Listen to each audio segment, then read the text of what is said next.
Do we have any There is none. roll call? Member Jean, Here. Member Kayada, Here. Member Pritchett, Member Rhodes, Here. Member Villa. Here.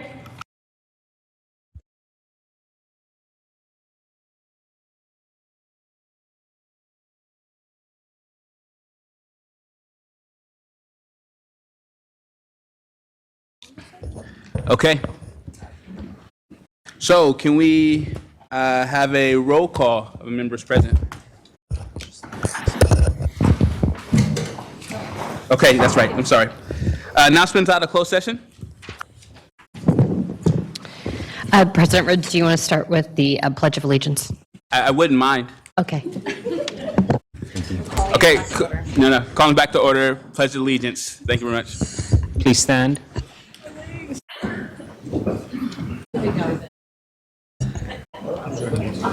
Ready? Salute. Pledge allegiance to the flag of the United States of America and to the republic for which it stands, one nation, under God, indivisible, with liberty and justice for all. Thank you all.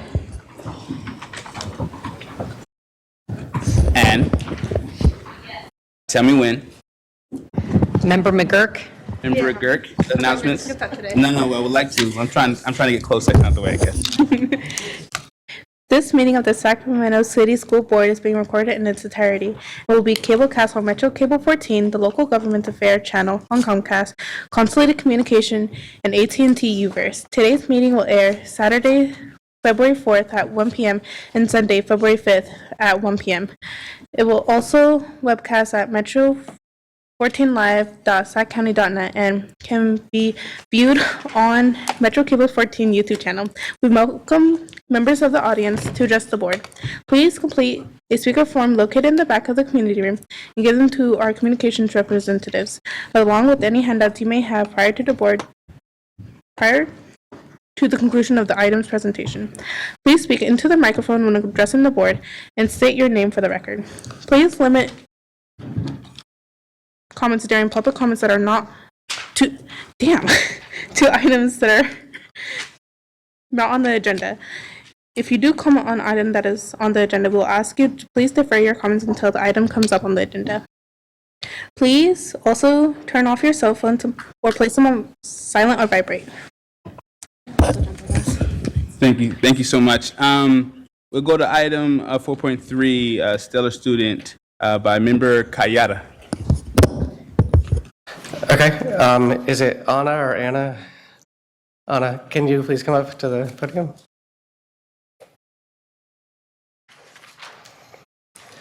Okay, so today we're recognizing Anna Paez 6. She goes by 6. 6 is currently a senior and a new student at John F. Kennedy High School. She enjoys playing sports, especially tennis, as well as playing musical instruments. When unwinding, she enjoys catching up on reading, watching soccer, as well as the occasional movie. In the future, 6 is going to be the best actress in the world. That's what some of her teachers have said as follows.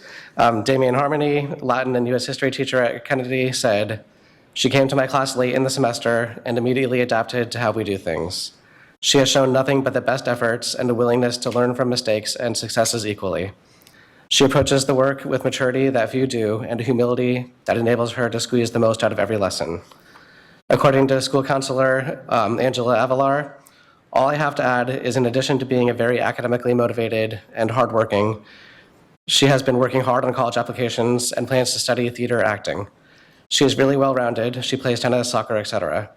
I would also say she doesn't give up when things are hard. For example, we ran into a lot of trouble trying to complete her application to UCLA with her international transcripts. She never got frustrated or gave up.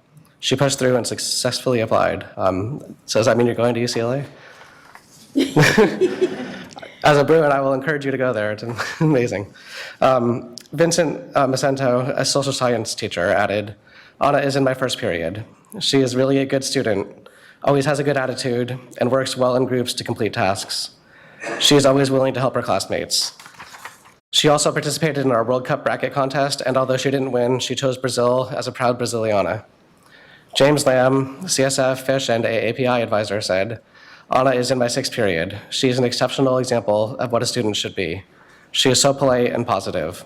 She always comes to my class early, and it has been wonderful to talk to her for a couple of minutes each day about how she is enjoying things here and how they compare to back home.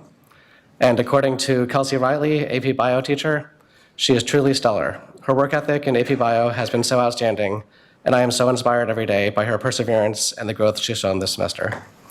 We have a certificate for you, but before that, if you'd like to say anything, you're welcome to do so.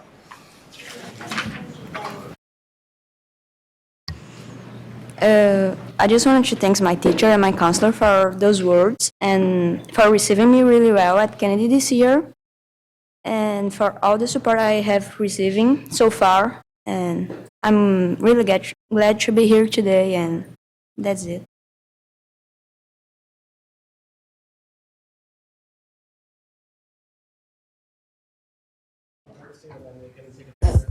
Okay, and board.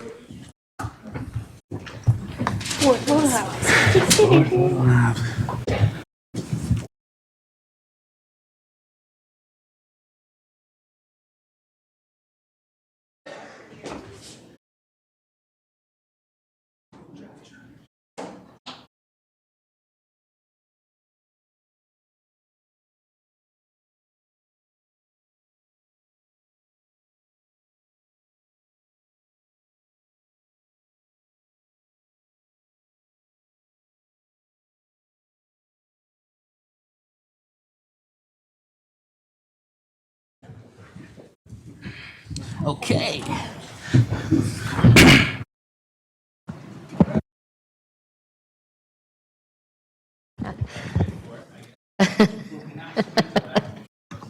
Good evening, President Rhodes. There are 2 announcements coming out of closed session this evening. First, the board approved a special education settlement agreement identified as OAH case number 2022-110488 by a vote of 7-0. Second, the board approved a special education settlement agreement identified as OAH case number 2022-120141 by a vote of 7-0. Thank you very much, Ann. Now going to agenda adoption. Superintendent, if you can, see if we have a second. Roll call, please. All in favor? Aye. It's beautiful to hear people's names, though, Ann. Anyway, okay, now going to public comment. Do we have any public comment on items that are not agendized? Yes, there are 7. Okay, could you please call names? The first person, Olivia Minor.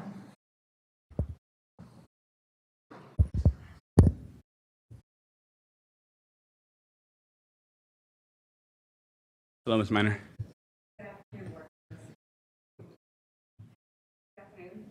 Olivia Minor, you guys saw me last time. I'm here because as a dispatcher, Is it on? and I am here because I want to feel successful with my job. I want to do my job efficiently, and I am asking you to give me the tools to be able to do that. As a dispatcher, I have to coordinate and schedule routes. It's a very hard job when I don't have enough bus drivers to help me. It's a very hard job to actually have to raise a phone and call a parent and say, and explain to them why their child's going to have transportation within the next 2 hours and why they have to wait at their house for 2 hours because I don't have enough bus drivers to take them into school. It is embarrassing to have to call the school at 1:30 in the afternoon and say, can you please hold on to the children until I can get a bus out there? I want to be successful in my job. And this is coming from a really good place. I want transportation to thrive. I want my drivers that work for us to feel proud to work for Sac City. I want this department to be a successful department. And I know you guys can help me do that. I'm asking for help. I want to be successful in being a successful dispatcher and scheduler. I know that you guys are working on it, but I do. I want to see, and I want you to feel the urge of the problem. So that is what I'm here for. I'm in support of bus drivers. I want them to be able to keep on working for this department. It is an urgency that this gets resolved. You might not understand it, but it's really hard to have to get up at 5:30, or not have to be, or get up at 5:30, but be at work at 5:30 and leave at 5:30 every day. It's a long day. It's a 12-hour shift, and I know it's a split shift, and I knew that they chose this job, but they have a passion to take these kids there. So please help me fulfill my job and help me be successful in what I'm doing. Thank you very Thank much. you, Ms. Miner.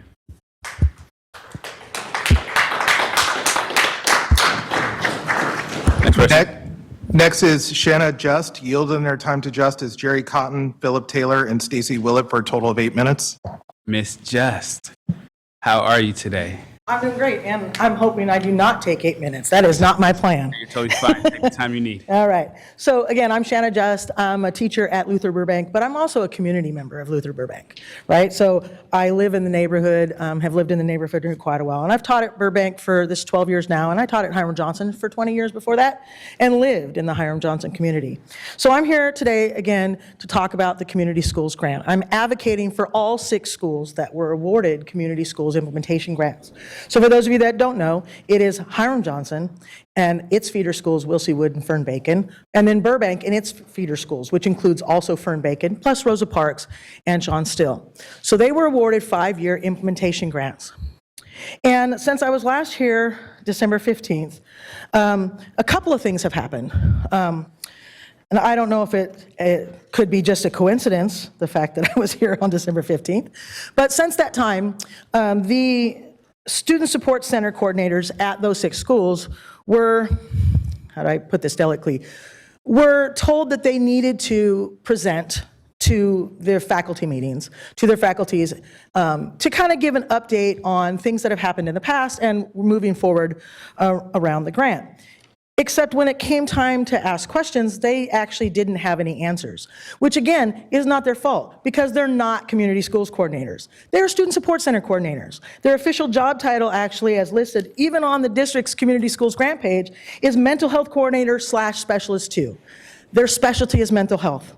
Their specialty is not community schools. They weren't hired to be community schools coordinators, and so they don't know what community schools are beyond that one pillar, which is the integrated student supports.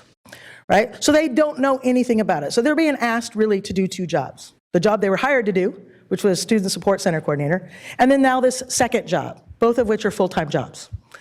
Right? And they have no expertise in that second job they're being asked to do.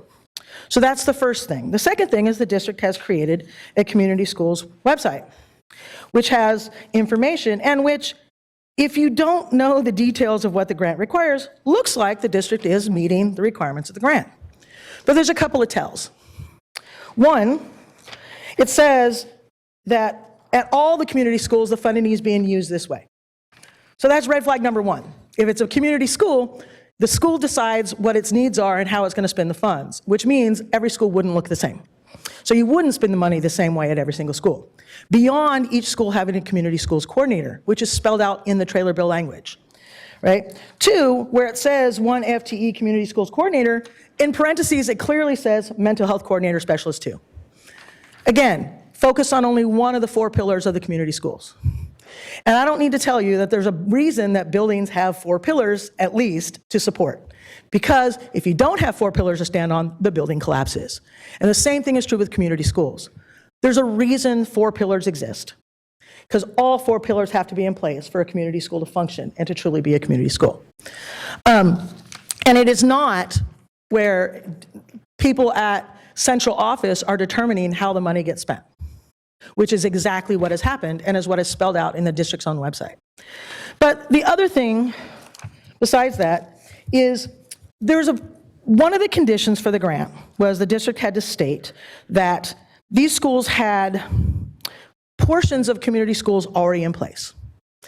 And those portions that were in the grant application that said were already in place were these student support centers.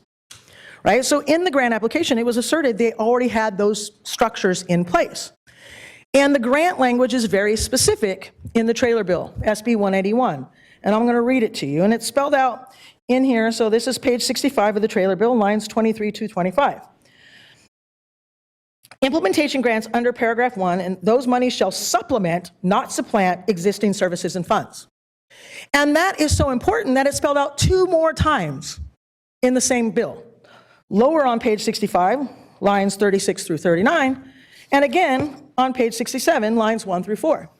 So this idea of this money being used to supplement, not supplant, was so important, it was put in the bill 3 different times. Yet that is exactly what the district is doing with these funds. Because these positions, that are spelled out here, the Student Support Center Coordinator, school nurse, youth and family mental health advocate at high schools, half-time youth and family mental health advocate at middle schools and K-8s, all existed prior to the awarding of this grant, which means it is prohibited by law to spend this money that way. You cannot spend them on positions that already existed. These are for new services provided to students and families. So as the result of that, here's what's happening. At Johnson and Burbank, that means the school community is being deprived of $400,000 a year to provide additional support services for our students and our families.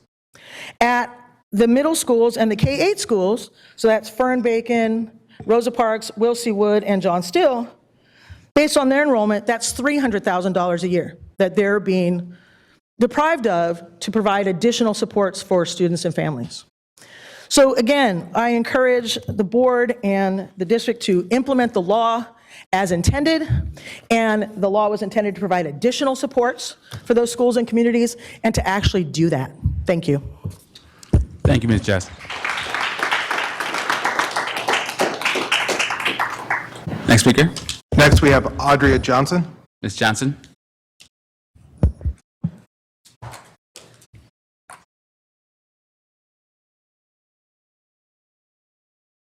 Good evening. My name is Audria Johnson, and I'm the Executive Director of Growth Public Schools, a K-8 charter school authorized by SES USD, and we're located in the Rosemont community in Sacramento. I wanted to give a comment tonight to both introduce myself to you all as the board and superintendent as well as to invite you all to our school for an amazing Black History Month celebration. It's my pleasure to be here tonight, and thank you for having me, President Rhodes, and board members, superintendent, and district staff. I'd like to congratulate President Rhodes, First Vice President Phillips, and Second Vice President Singh on your recent selection to leadership positions on this board. In addition, congratulations to the newest members of the board as well. Member Villa, or Villa, I'm sorry if I mispronounce it, Villa, we haven't met yet, but I look forward to working with you as well. And last, I'd like to thank Member Pritchett for your support of our school and families over the years, as well as for your multiple years of service and a leadership role here on this board. Finally, thank you to Superintendent Aguilar for having me here tonight, and I look forward to working with you and your staff as our school comes up for charter renewal next year. As I mentioned, I wanted to make sure I had a chance to just introduce myself as the leader and face of one of the charter schools that's serving kids and families in your district.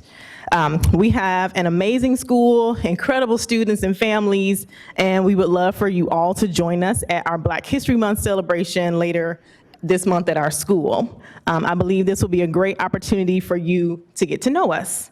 We'll be hosting a spoken word and art reception, and it'll be on Friday, February 17th at 3:30 to 5:30 at our school. During the event, you'll get to hear poetry and other forms of spoken word from members of our school community, as well as get to tour. We have a school-wide art installation. That's our take on the Black History Month timeline. Our kids and families have put a whole lot of work in, and we'd love for you to see it. So I have some invitations that I will leave for you to take. And thank you. Thank you very much.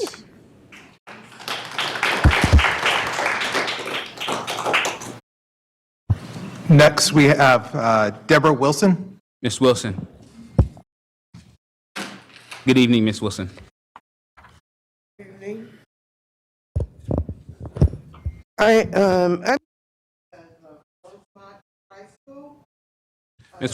Ms. Wilson, can you turn it off?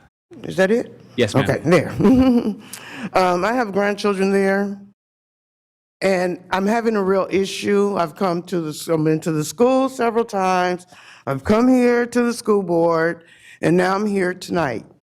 My children are being bullied, and when they retaliate, then they get kicked out of the school. But if you are white, you're not getting kicked out. You get to stay. And your kids get to be told that they are worthless and they're never going to be anything in life. And this is how we run our schools. And then they wonder why we're having so many problems in the streets with these kids. I understand a lot of things begin at home. But what's going on in the school system, it is not right at all. And something needs to be done. I'm not the only person, but Black and brown people in this school are being very mistreated. And if your grandmother works at the school, no, you won't get suspended, but you can fight and get away with it. I don't work for the school system, but I am at the school all the time because I worry about what happens to our kids. It's not just my children, it's others out there. But if I have to speak for us all, I'll do that because I don't have a problem with it. I want them all to succeed. I don't want to see another child shot or another school shot up because you go and speak and tell them what's going on and nothing happens. And I think there's something that should be done about it. Thank you, Ms. Wilson.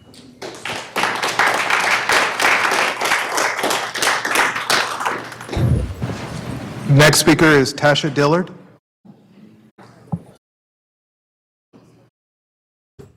I hope I heard Ms. Dillard. Tasha Dillard. Ms. Dillard, Yes. go ahead. Well, I have two children. Both of them are in special needs. And since joining Sacramento Unified School District, it has been very hard for me to get back into the workforce. I have a child who goes to Rosemont.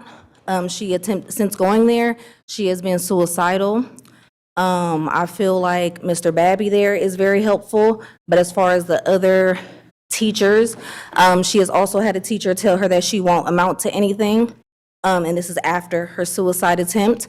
I have a son who goes to Sam Brennan Middle School, and unfortunately, I was told a day before his teacher was leaving, Miss Valdez. So now my son is at school with a substitute, and I don't know if the substitute is qualified.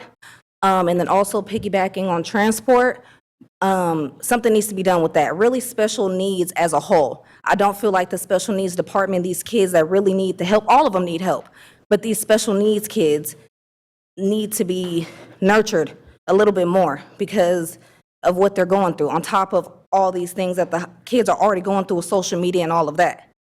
Transport, I have to take my son from Folsom and Howe all the way to Fruit Ridge off of the 5 to Sam Brennan for my son to go to that school. So yes, he is late a lot, and that is because transport was trying to pick him up at 5:30 in the morning. My son was not getting to school till 9 a.m. That's a problem. Then he's sleeping in class. So I don't know if I'm addressing everything, but special education as a whole needs help. We need to make sure that these kids know that they are cared for, like as a whole, from transport to teachers. Why am I not knowing that my child isn't going to have a teacher? He has no teacher. Like there's a substitute with these special needs kids. I've been in that class. I've seen a child get violent with Miss Valdez, and nothing's being done. The teachers need to be heard too, as well as us parents. So thank you, and I don't know what happens after this, but have a good evening. Thank you, Ms. Dillard.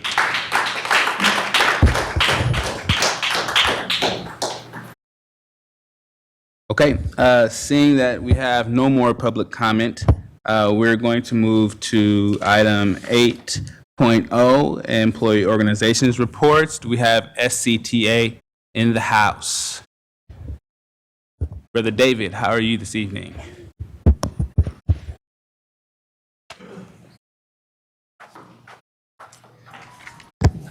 Good evening. David Fisher, President of the Sacramento City Teacher Association. So first, I'm going to start with some good news. As we heard from Sacramento County Office of Education, Nick Schweitzer, in December, the SCUSD budget is, quote, incredibly strong, end quote. Governor Newsom education budget for 2023-24 continues robust spending on education, which by the district's own estimates will result in an additional LCFF funding in 23-24 of $12.7 million and in 24-25 of $10.5 million, over and above the increases that were detailed in the first interim budget.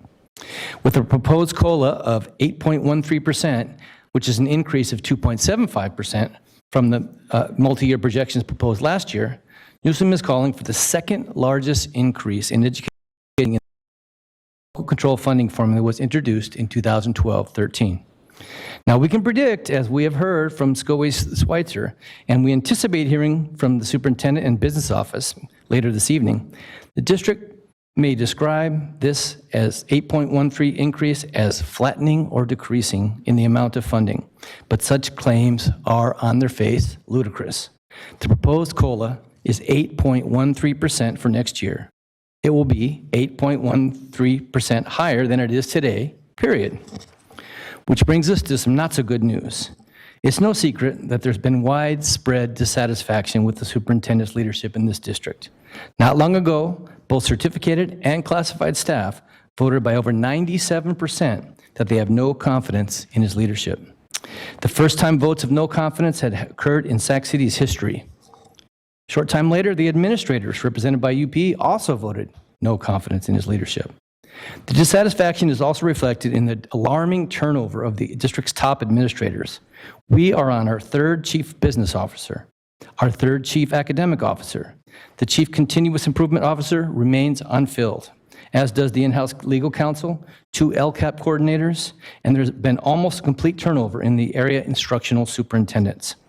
Staffs can't even get paid on time. The IRS has put a lien on the district for its failure to make payments. The California Department of Education has cited the district for its failure to provide services to students with disabilities. The suspension rate of students of color remains among the highest in the state. The California Public Employment Relations Board has issued 21 complaints against the district since Mr. Aguilar became superintendent. That's the highest of any of the nearly 11,000 school districts in the state. Educators struck for one day in 2019, and the district's unlawful activity around the strike resulted in the strikers receiving approximately $500,000 in back pay because of the district's illegal actions.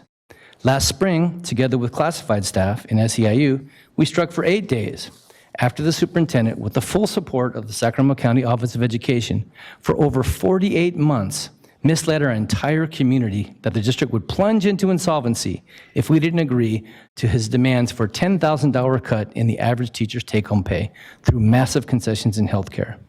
Notably, after the contract settled with educators' healthcare intact and with modest salary increases, not only did the district not go insolvent, but the district was able to absorb the $46.5 million penalty for the superintendent's decision to close the schools during the strike and still emerge, to quote Mr. Schweitzer, with a budget that is, quote, incredibly strong.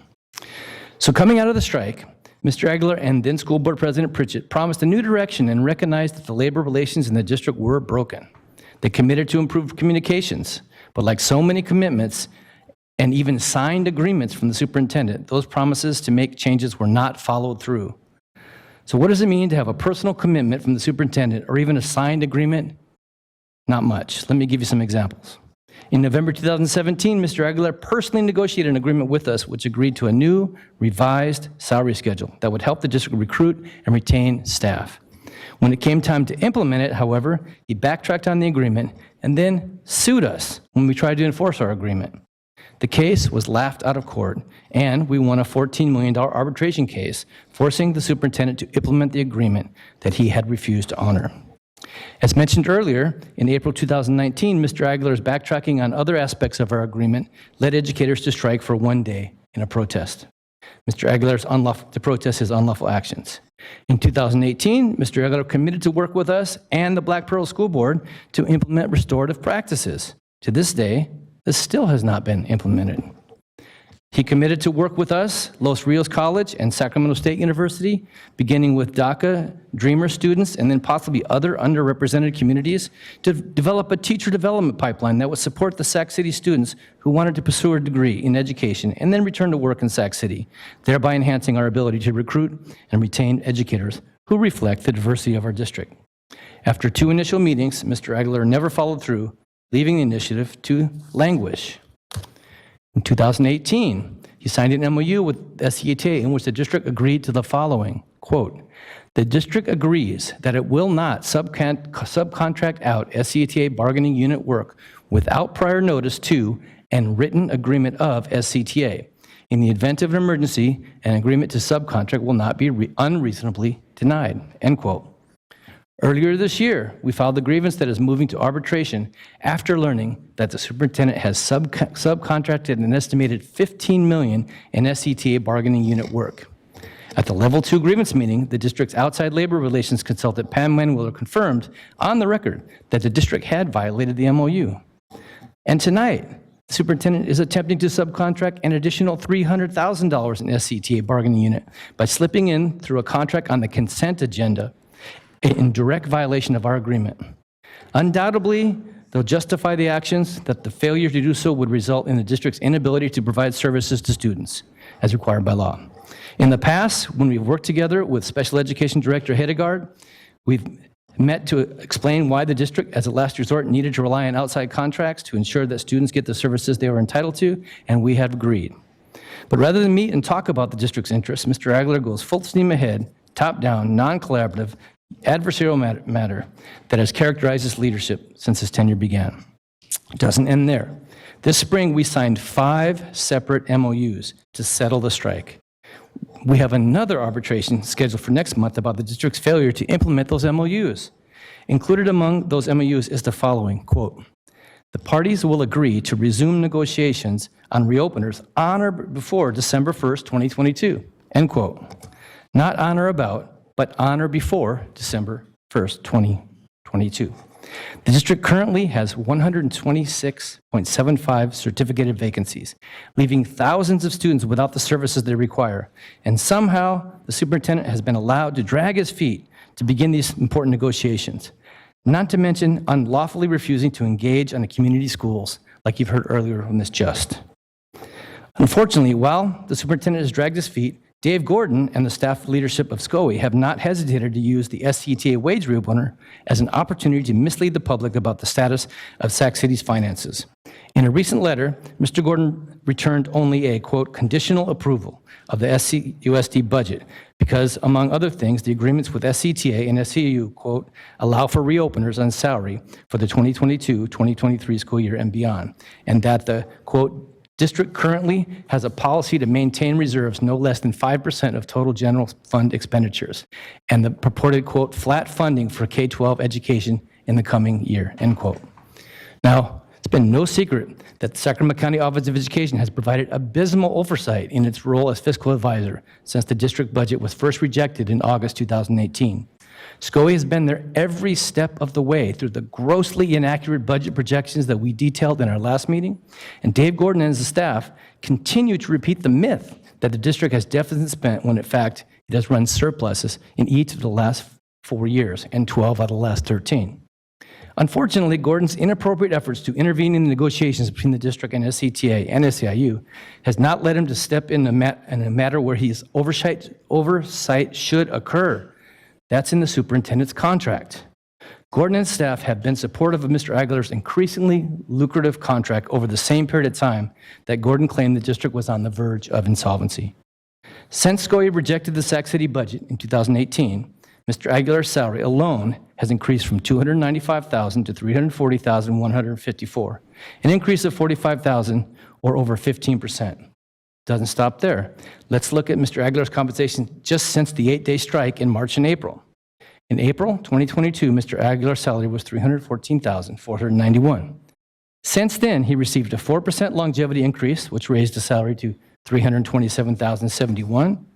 He then received another 4% salary increase, which raised his salary to a current $340,154. In addition, Mr. Aguilar received 2 separate 3% bonuses that paid him $9,812. The other paid him $9,480, and another bonus of $1,250. Also, for the first time ever, in addition to his CalPERS pension, the district contributes $20,500 to his 403B, the maximum allowable contribution by law. He also receives a car allowance of $4,800 per year and $9,000 at $750 per month for unspecified expenses for which no receipts are required. Since April 2022, therefore, Mr. Aguilar has received an additional $25,663 increase to his salary, $20,542 in one-time bonuses, and another $20,500 in the contribution of his 403B, $13,800 is car allowance and expenses. This totals $80,505. $80,505, about 4 times higher than the average classified employee makes in a whole year. That's just since April. So where was Dave Gordon while all this was going on? Right there by the superintendent's side. Fortunately, in the last election, voters were very clear that they wanted our district to move in a new direction. We know a majority of this board is ready to provide that leadership, and we look forward to working with you to make Sacramento City the destination district in all of California. Thank you.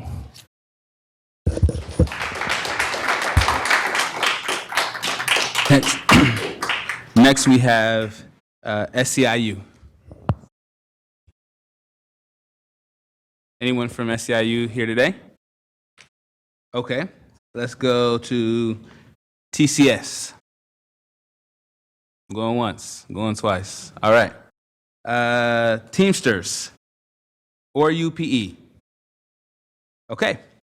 We'll move along. Item 8.2, any of our district advisory committees in the audience, Community Advisory Committee, District English Language Learner Committee, LCAP, Student Advisory Council. Student Advisory, I saw Hold On to Youth walkout. Was that the Student Advisory Council, folks? Okay, so we'll wait for them. Black African American Advisory Board. None. Can anyone check if that was a Student Advisory Council and if they're actually making a presentation today, so we don't move past their portion? Somebody's going to go check. Till then, you have our faces. I apologize.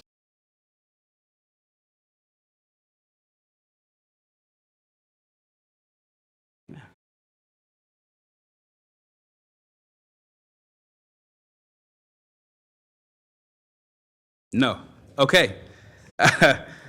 So moving on to item 8.3, which is our student member, McGurk, who walked out with a whole bunch of students, so she went to the restroom. Okay, so we're going to wait for member McGurk very quickly so we don't pass her portion.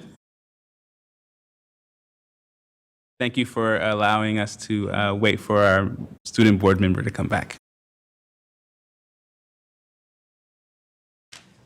Could always move to, you know, to do it, but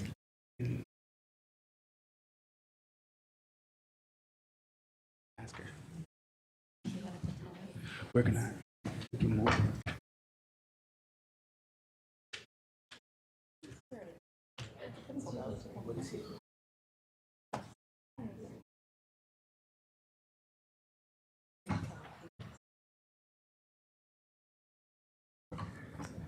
Okay, so our student board member is not here right now, so we will move student member McGurk's item to after our special presentation 9.1 on safety updates. So we'll move forward with our safety update with Mr. Lozada.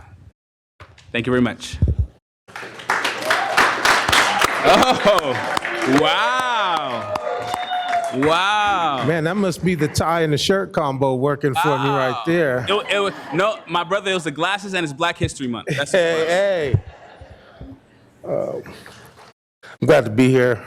President Rhodes and the trustees. I know we spent some time and haven't had a chance to formally meet everybody, but congratulations on your new election. You know, the safety update comes with some heaviness. I'll just say myself and definitely our community members who work so hard with the reality of the killing of Tyree Nichols. And all of that stirs the triggering and the trauma and what goes on. I just want to acknowledge that before we get into this conversation. It's just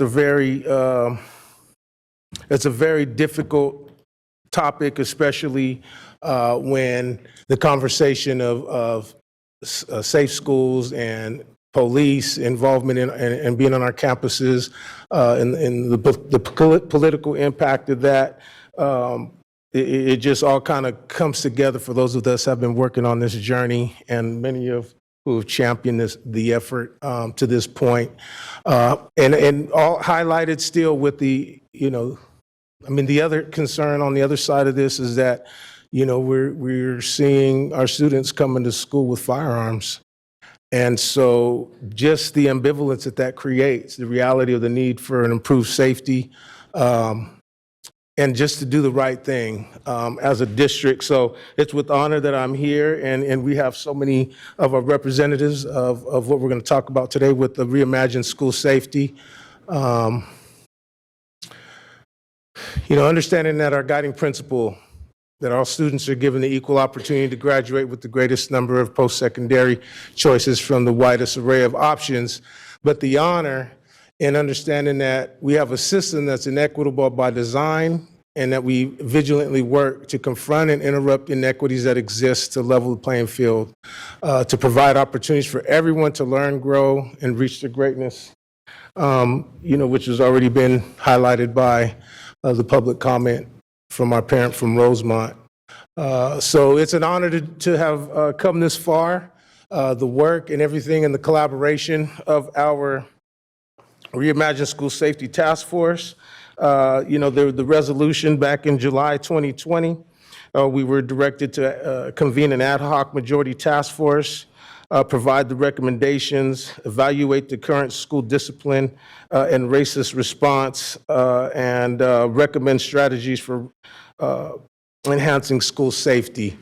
As you remember at that time, the board made the decision to terminate the services provided by Sacramento Police Department. And so we were on a journey. This is, I'm sitting here looking at this, and we went from August 15th, 2020 through February 9th, 2021. And we met every week with 20 or more community members. And, just looking at this list, we held true to what we were tasked with. And I was mentioning to Mr. White, how these conversations were so intense sometimes, what we were getting into and how our community members would show up every Tuesday at 3:30, to collaborate and to discuss topics, that continue to be difficult. So I want to uplift, our Reimagine School Safety Task Force members and our school site administrators who are working every day to keep our campuses safe. So that first phase, we just basically took what we had, which were the campus monitors, student supported services, and our security services. It was what we did that first year, how we got through last year, understanding that the parameters of our efforts were the funding challenges. We were having a conversation of, the conversation was about, not having enough in our budget. And so we had to kind of do what most of us do when we're going to create something. We got to look on our pantry and see what we have first, right? And then we figure out how to fill in the gaps. So the funding challenges, the fact that we needed, this plan, for something that was going to fill the void of really not having, how are we going to incorporate more of the responsibility so we don't rely on law enforcement so much? And the strategies that were respective of the concerns that were conveyed throughout the Reimagined School Safety Task Force period. I mean, the conversations and all of the concerns were considered in the way we moved forward.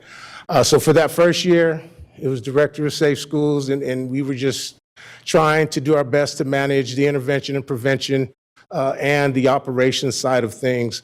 And it was a good opportunity to have an assessment, to understand the need to improve protocols, training, right, and communication were some areas that we need to improve. The safety gaps, these were things that we didn't have solutions for at the time. Where we, through ed code and even through practice, where we relied heavily on the services of Sacramento Police Department, and what do you do when these situations arise, right? It was tasking. It took a commitment from our school site staff that with each scenario that came up, we had to figure out a way to keep our schools, our students safe, and also deal with the safety concerns. So this year, 22-23, you can see we added a component of community organizations. We developed our lead campus supervisors as part of our team. That was the emphasis that students wanted relationship resonated throughout that, the reimagine the convening of our task force. The student support services already are robust and have a great structure that we are collaborating with. And also we developed the position of safety officer. And so that is our kind of calling that phase 2. I have a thing on my desk that says, do what's necessary, then do what's possible, and then you're doing the impossible. And I think phase 2 is starting to show, really the untapped potential and the power in our school community, and also the collaborations that we developed. So the positions, the district positions that we have is definitely, important, because now we have resources, right? We built in a safety intervention response coordinator, Ms. Milicia Navarro. We have 5 safety officers, 10 lead campus supervisors, and 1 gang violence suppression specialist that, has been part of Safe Schools for a number of years now through a grant. Our overarching goals, safety of students and staff, obviously. I have a little bit of data here about our ability, some of the training we're able to have accomplished up to this point, and the projections for Crisis Prevention Institute verbal and training that is going district-wide, thanks to the collaboration with our special education department. And we have a couple officers that are certified facilitators as well. And ultimately contribute to a positive school climate and learning environment. Understanding how important that is to safety. We've improved the capacity and ability now to support school sites in a lot of different areas. Community organizations that are on board, we have the best in the city, on our team. Understanding the relationship and the value to collaborate with law enforcement when it's necessary. And we have done that, and also incorporated a data component to where we can actually capture what we're doing and what this approach really is about in the end. And I have to give all of that to Milicia, was perfect to bring into this spot because she loves working in boxes. So, our safety intervention and response coordinator, the emphasis is to tackle the very concerns and the intention of that resolution. So we have lead campus supervisors who case manage our most volatile students and work to we use the word often, the wrap services, but really to just meet the needs and the emotional needs of our students. We know that relationship is key. And, with as many students that we have, and I always use kind of the Kennedy High School population, 2,000, 2,100 students. And when you only have 5 campus monitors, when our students have internal conflict or external conflict, we can see why they're calling home and other places to get help. So we wanted to step in and fill that space. Also with our community organizations who work from the community side onto the campus, and the campus out to the community, following many of the conflicts that we have as those, that kind of goes back and forth. So, I touched on the approach, kind of went ahead of the slide here, but working closely with families, that's an area where we're going to improve in the next couple months, really reaching out to build up a new Reimagine School Safety Task Force, bringing in new families, dealing with kind of the current issues that we have going as a transition from the initial Reimagine approach to now how can we refine, reassess, and do what's going to work to support our school families to interrupt that school to prison pipeline. So this is the model that we have now. We have a safety officer and a lead campus supervisor assigned to each comprehensive high school to serve all the feeder schools as well. And again, the Safe Schools team, strives to be in a position for early intervention. And now we have district-wide mobilization capacity. Our officers, and our lead campus monitors, when we have a need at a certain school site, they're able to actually show up, help out, fill in when there's staff shortages, to fortify, the supervision of our campuses that need it. And that's day in and day out. So I just put in here the fact that we do have plans. All of our schools have what's called a comprehensive school safety plan. This is the framework.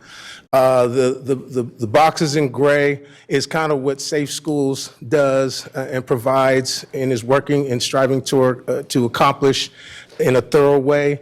But it's going to work best when we can tie in the other departments in our district.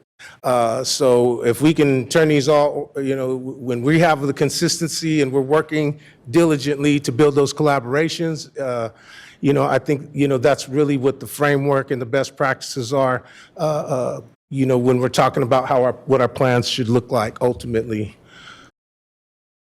We have the emergency and crisis.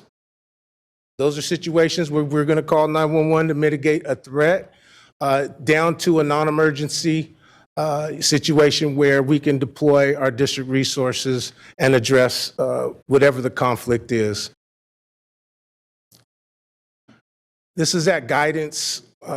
Pretty much can't get away from this. It's important to highlight that, there are situations that as a district we're finding better ways, becoming innovative to address. And there's absolutely times when we need to call 911 in obvious situations. The whole goal is to prevent the situations in the orange from turning into situations in blue, but we know that it's volatile when you're talking about big fights on campus or, a student who might be escalating into a crisis. So again, allocating and having those resources to walk alongside our students to try to mitigate the factors that are contributing to a potential crisis and a concern for safety. Our GVS process, we've gotten away from doing truancy sweeps. We're no longer working with, with the Sacramento Police Department as a strategy to pull up to students who look like they should be in school, bring them back to our campus, whether they go there or not. And then, it just is it's kind of like a late 80s approach to gang prevention, but we know that not everybody's in traditional school, and we don't want to put our officers in that situation, and we don't want to put our students in that situation because it just increases the likelihood that there's going to be a conflict. So what we do is, if there's any concerns from a call from Sac Police Department, all they do is let me know the address. I kind of look to see what students we might have in that residence, and then we look for ways to support, whatever's going on in whatever way we can. So we have our student supportive services, again, our lead campus supervisors, and we're really bringing the collective knowledge of the group is phenomenal. We're training, we're having the right conversations, and I think it's really making a difference in even how our staff members view their jobs on campus. That's a good group of familiar faces right there. But it absolutely comes from, the years that are invested. We probably have collectively right here 100 years of experience, right? And that's not all Max, but he bites off a good chunk.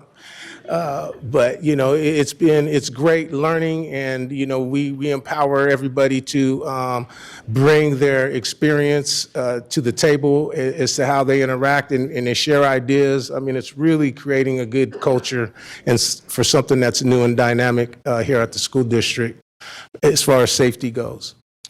So, community organizations, the grassroots, folks that have been there with lived experience.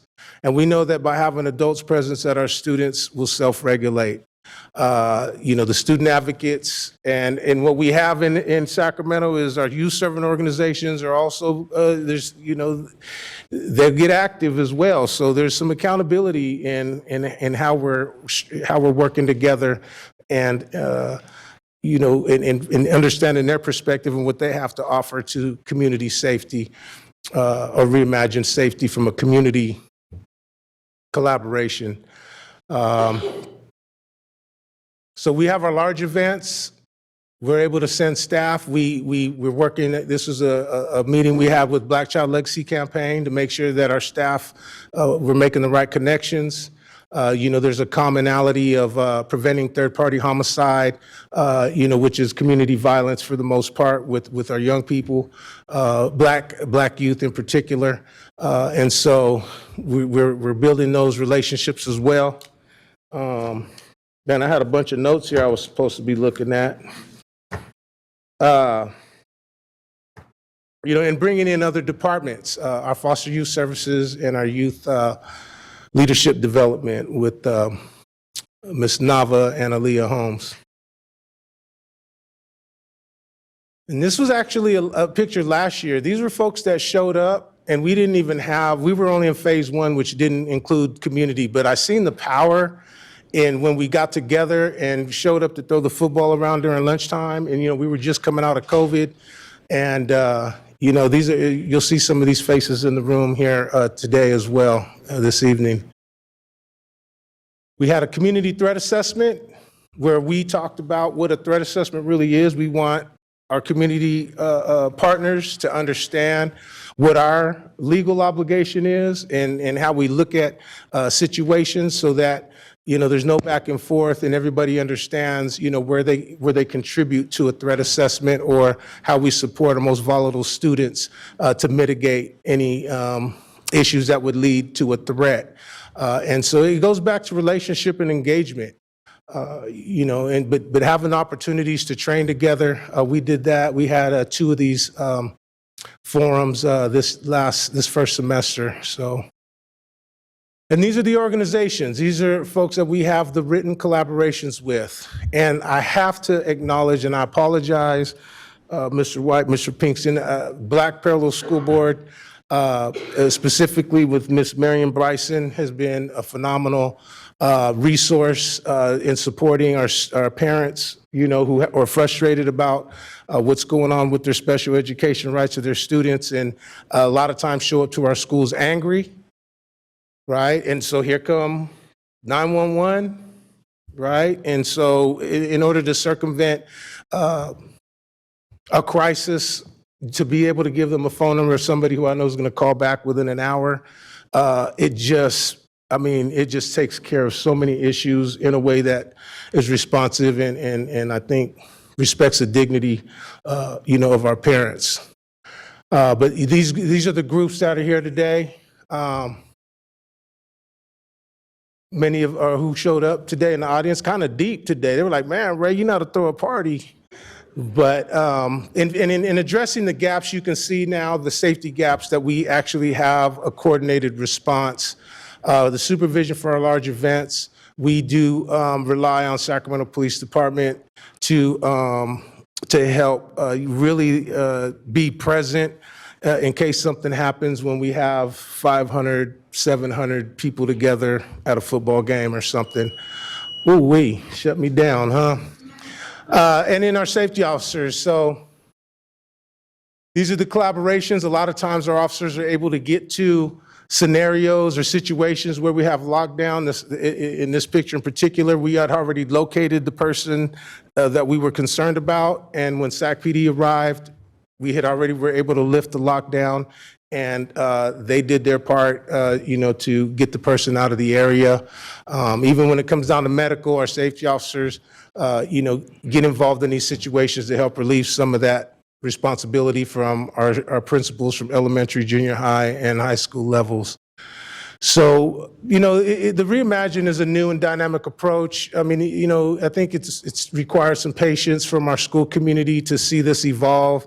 Absolutely, it's something new, it's different, but it's not a replacement for the role of law enforcement. What we're trying to do is reduce our reliance on law enforcement and do what we can as a district. The collaboration, we have overlapping safety interests. I get calls all the time from parents that are concerned about safety, not necessarily the fit for what I do, but we work together to address those concerns as well. And to remedy the shortages on the school campuses, the comprehensive high schools were allocated 2 additional FTE, 2 additional positions. I did an acronym and I didn't have a sheet there. Let me fix that. 2 additional positions that's going to be helpful, and they're pulling from the safety and the lead campus supervisor job description. So that's something we're excited about. So with that being said, real quick, if I can just get our Reimagine School Safety folks that are here to stand up, all the way to board, the safety team. Just real quick, y'all, I know you've been sitting for a minute, but somebody asked in one of the board meetings, what do we have to show for what we're investing in? And this is just a small sample of what our teams look like, and some of them don't want to stand up, but it's all right. And the work that we're actually doing, all the way to those task force members that, that engage in those tough conversations. So thank you all for showing up, and I guess I better get going here. I'm running over a little bit, so. All right. Thank you, Mr. Lozada.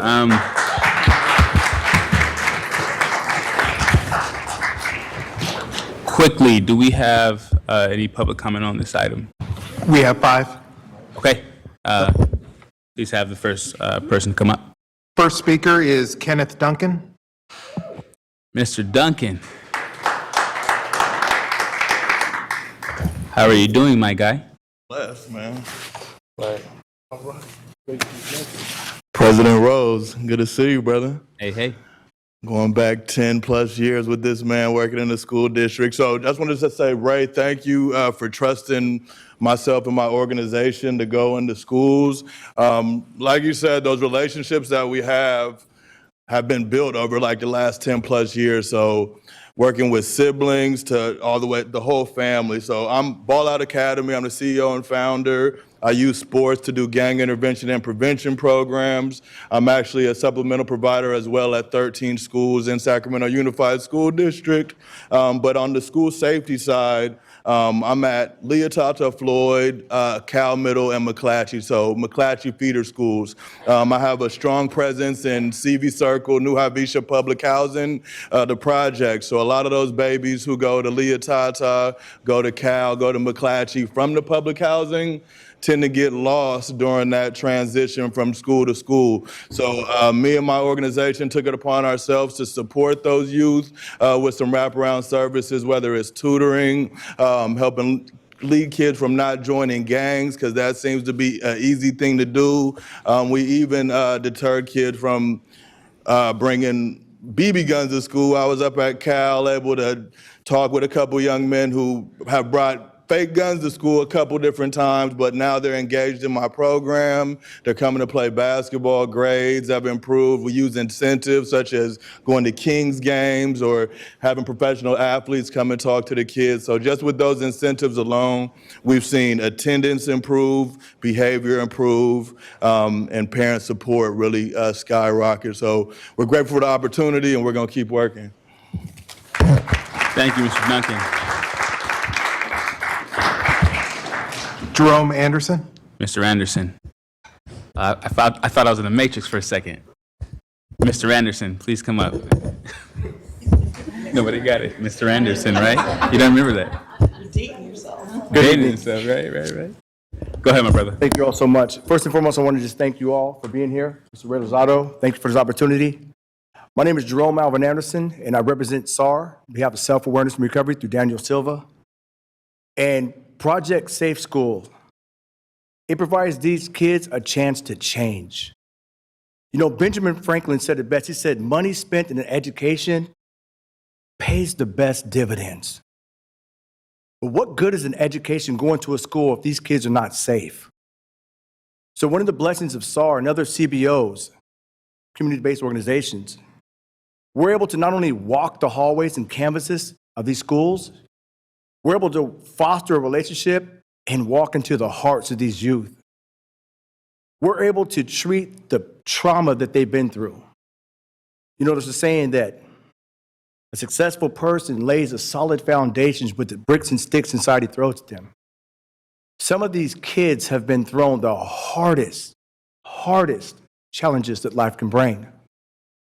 But through Project Safe Schools, we're able to go and help them find emotional intelligence, treat the suppressed emotions, help them tap into the identity of who they truly are, and give them a chance to change. We're able to help them with anger management skills, conflict resolution, effective communication skills, and ultimately give them a power within themselves they never knew they had. Project Safe School allows us to go inside of Elkhorn, River City, Luther Burbank, Hiram Johnston, McClatchy, and you name it. And not only that, we go to the football games, we go to the basketball games, we go to the malls.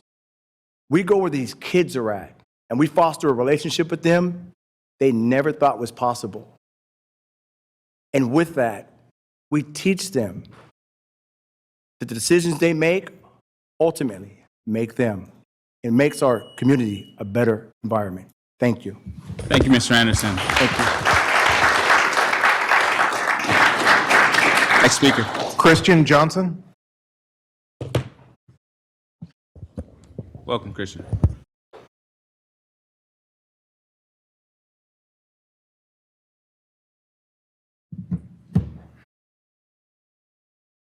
Good evening, ladies and gentlemen. I'm Christian Johnson. It's a pleasure to be here and share some of my perspectives on our community group. I'm one of the youth representatives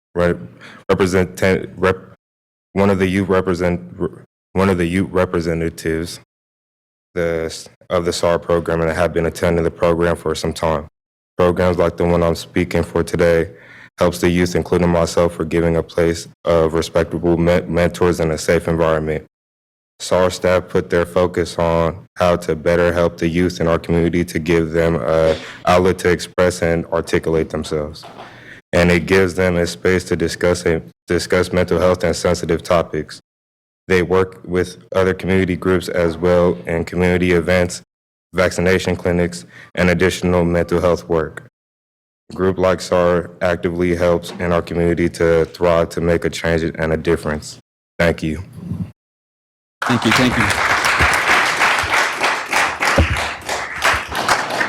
I have L. Brinzel, UAG representative.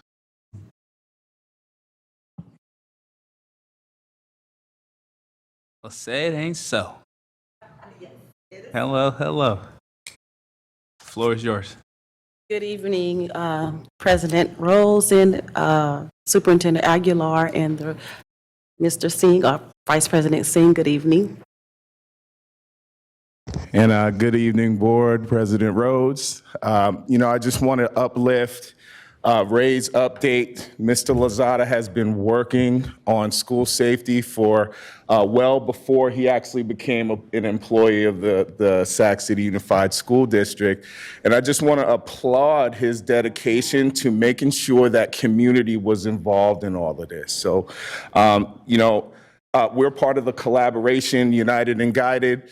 We work to do the restorative practices for the schools and the district, working closely with the hearing office on the school to prison pipeline to help prevent expulsions through giving an alternative for folks to be able to resolve their conflicts before returning back to school, and giving them the option to return back to school if they complete that structured process for mediation.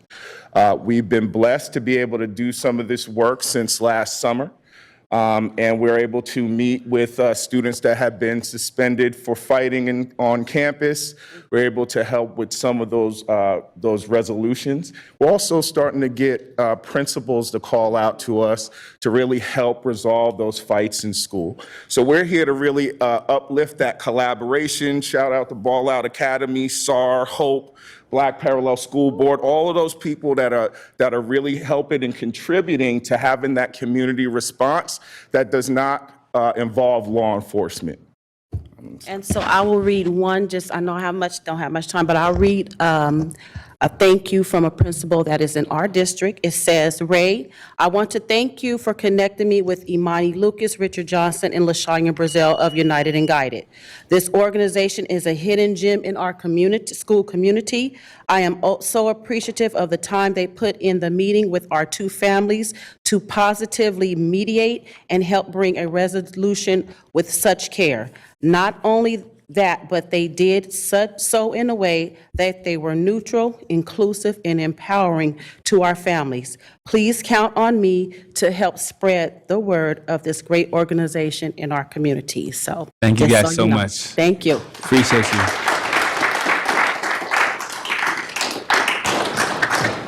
Last, we have Carl Pinkston. Mr. Pinkston, how you doing, my brother? Happy Black History Month. To you, bro. Good evening. My name is Carl Pinkston with the Black Parallel School Board. Good evening, Mr. Chairperson, President Rose, and Superintendent Aguilar. I just wanted to say that in 2014, when I came before this board, you had contracted with the Sac City Unified School, Sac City Police Department, and we were getting a lot of reports and pains and just concern from youth about how law enforcement was interacting with us. And then all what was happening in our community of police shootings and killings, and not only in Sac City, but across the nation. And we came to this board and said, we had to change. We no longer need law enforcement to do the work that you just heard today. This is something that we wish all districts would do. Now, I also want to add that I'm probably one of the biggest critic and pain in the ass to Ray when he first came on board, and largely because we had a vision that we can do this. We can do this in a way that serve as an example, a model for the rest of the nation. We want this district to embrace this and say this is not a program or just a funding question. This is our culture. This is how we do things in our district. This is how we provide support and make things happen. Now, Ray, no, I can't leave without putting in my 2 cents. So I'm gonna put my 2 cents in now. One, in the future, from the Black Parallel School Board, we would like to see some data as to how many youth that participated in all these different programs, how many were referred, and how many that reduced the incident of interaction with the police. So please, probably the next time, to ask for some of that data as well as the call data as well. Thank you. Thank you, Mr. Pinkston. Seeing how we have no more public comment, I will turn it over to my colleagues. First up, we have Member Jean. Thank you so much for all this information and for all of you coming here tonight and those comments. I'm so appreciative of the focus on relationships, because as a teacher, I know that the community that's built and the safety that's built through conversation and working together and treating each other as humans is what creates safety more than any kind of enforcement. So I just so appreciate the detailed work that's gone into this and the thinking. I don't know that there's a page number, but I was looking at your safety intervention and response page. It's this beautiful orange one, and it was talking, it talked about your goal, promoting intervention and prevention through student engagement, which I really appreciate, because ultimately, we so often, as adults, think about our responsibilities, and we don't always engage students in the process because it's their lives and it's their interactions and relationships and experiences that are really the heart and soul of education. So what does that look like to really focus on student engagement in the promotion of intervention and prevention? Student engagement.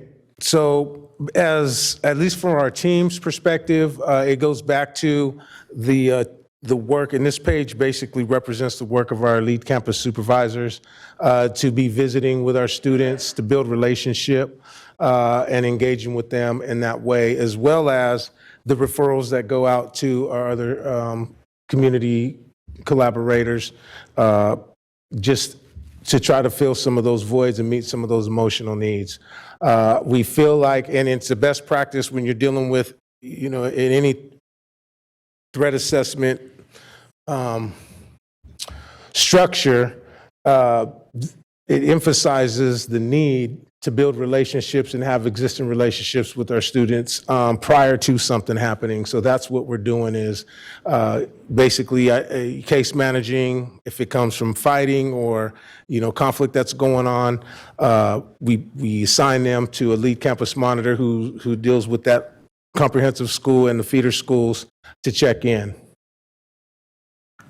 Awesome. I also really appreciate the intense training that's been offered to all of our folks on a variety of levels and ways, everything from de-escalation to anti-racism and unconscious bias. I think all of those layers are just so significant to the success. And I'm excited to be able to see the data towards this success because I see so much potential here. So thank you for all this information. All right, thank you. Thank you, Member Jean. Now going over to Member Singh.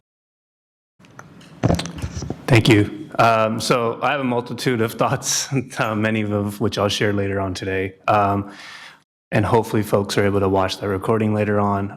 But I want to state some information that I'm sure you're already very familiar with, which is studies have found that school resource officers reduce some forms of violence, but do not prevent school shootings or gun-related incidents. And oftentimes the cost of having school resource officers result in more suspensions, expulsions, police referrals, and student arrests, which are harsher disciplinary punishments disproportionately that fall on our Black and brown students, male students, and those with disabilities. So I just want to say, as someone who has spent their time working with youth and actively using sports such as basketball to give students an outlet, I'm really happy to see all the organizations that are here today, and I'm really appreciative of the work that you do. I do believe this is what keeps our students safe, and echoing what Tara just said, building relationships, working with our youth. That is the solution. I will say that we must not only create more jobs. You mentioned campus monitors, but I also want to figure out how we can continue to incentivize those jobs and make sure we're giving folks good paying, fair wage jobs, so we can quickly fill those positions. All this to say, I heard that there are some folks who work with the suspension and expulsion work. So do we currently have any protocols in place that engage these CBOs with students who are up for suspension and expulsion? My assumption is not every student who's up for suspension or expulsion is meeting with one of these CBOs, but you are more than welcome to tell me I'm incorrect in that assumption. Well, I'll tell you that we've come a long way. Those conversations, it didn't, starting from safety, basically my opportunities come when it comes down to police involvement or something that's happening that's a crisis when I get that call. The opportunity is to tie together the other departments that contribute to safety and student wellness, to make these connections. But with our hearing, Mr. Stefan Brown's office, and also with Ms. Kelly Hood, we have made some phenomenal strides in making referrals and working through conflict. We had a situation, just as an example, where a parent even got arrested for being intoxicated at school and taking their kid. It was a bad situation. And what we do is send that out to a community organization, and that was with the administrator. Phenomenal that, to get administrators willing to sit down and go through this process to deal with that conflict so that we could move forward and better serve the students. But that's just, an example. We're making referrals. I do increasing referrals probably since last summer. The hearing office has sent at least 25 referrals to various community members that are here. But the one United and Guided providing those conflicts, it's powerful because it's not district-led. They're not meeting with administrators. It's community-based. They're sitting down, and Mr. Lucas didn't say, but it's all focused on restoring the harm and healing, with the emphasis on the victim or the person that's been harmed the most. It's not a cheap, diverting, we don't want nobody in trouble type of an approach, and we're throwing that restorative title on it. It is the real work. They'll meet with the family several times, each side, and bring them together when it's appropriate. So to answer your question. Just a quick follow-up. Do you envision that is there a way to ensure that every student who's up for expulsion or suspension is able to meet with that group? Is that a funding issue? What are we missing? We have the capacity, and I think as we're seeing the outcomes, it's definitely the interest is building, and people are still kind of seeing what all this really is about. So it's just a matter of developing a protocol or a policy, but it's been happening organically over the past summer. But all the calls don't come through me; they come through a lot of different ways, constituent services. But we do collaborate. But for that specific issue, there's no protocol or policy that's the standing procedure. So, Can I just make a general comment that we try to figure out, or at least get some information on what the protocol would be, Superintendent? Absolutely. All right. Thank you. Thank you, Member Singh. Next, we're going to go over to Member Kayada. Thank you, Mr. Lozada. Thank you so much for this presentation. Glad to have you back here, and can't wait to see you again another 6 months or so from now. Yep. I really just want to uplift the work you've been doing. I'm so happy to see, there was a lot of uncertainty when the previous board cut the SRO contract. What were we going to do to keep our campuses safe while also uplifting the needs of a lot of our students that weren't being met under the previous regime? I think we have a great policy here, and I'm just so excited. And I want to uplift the community members who have helped with this as well so much. Right. With that said, I do need to acknowledge that there's still a lot of fear in our community.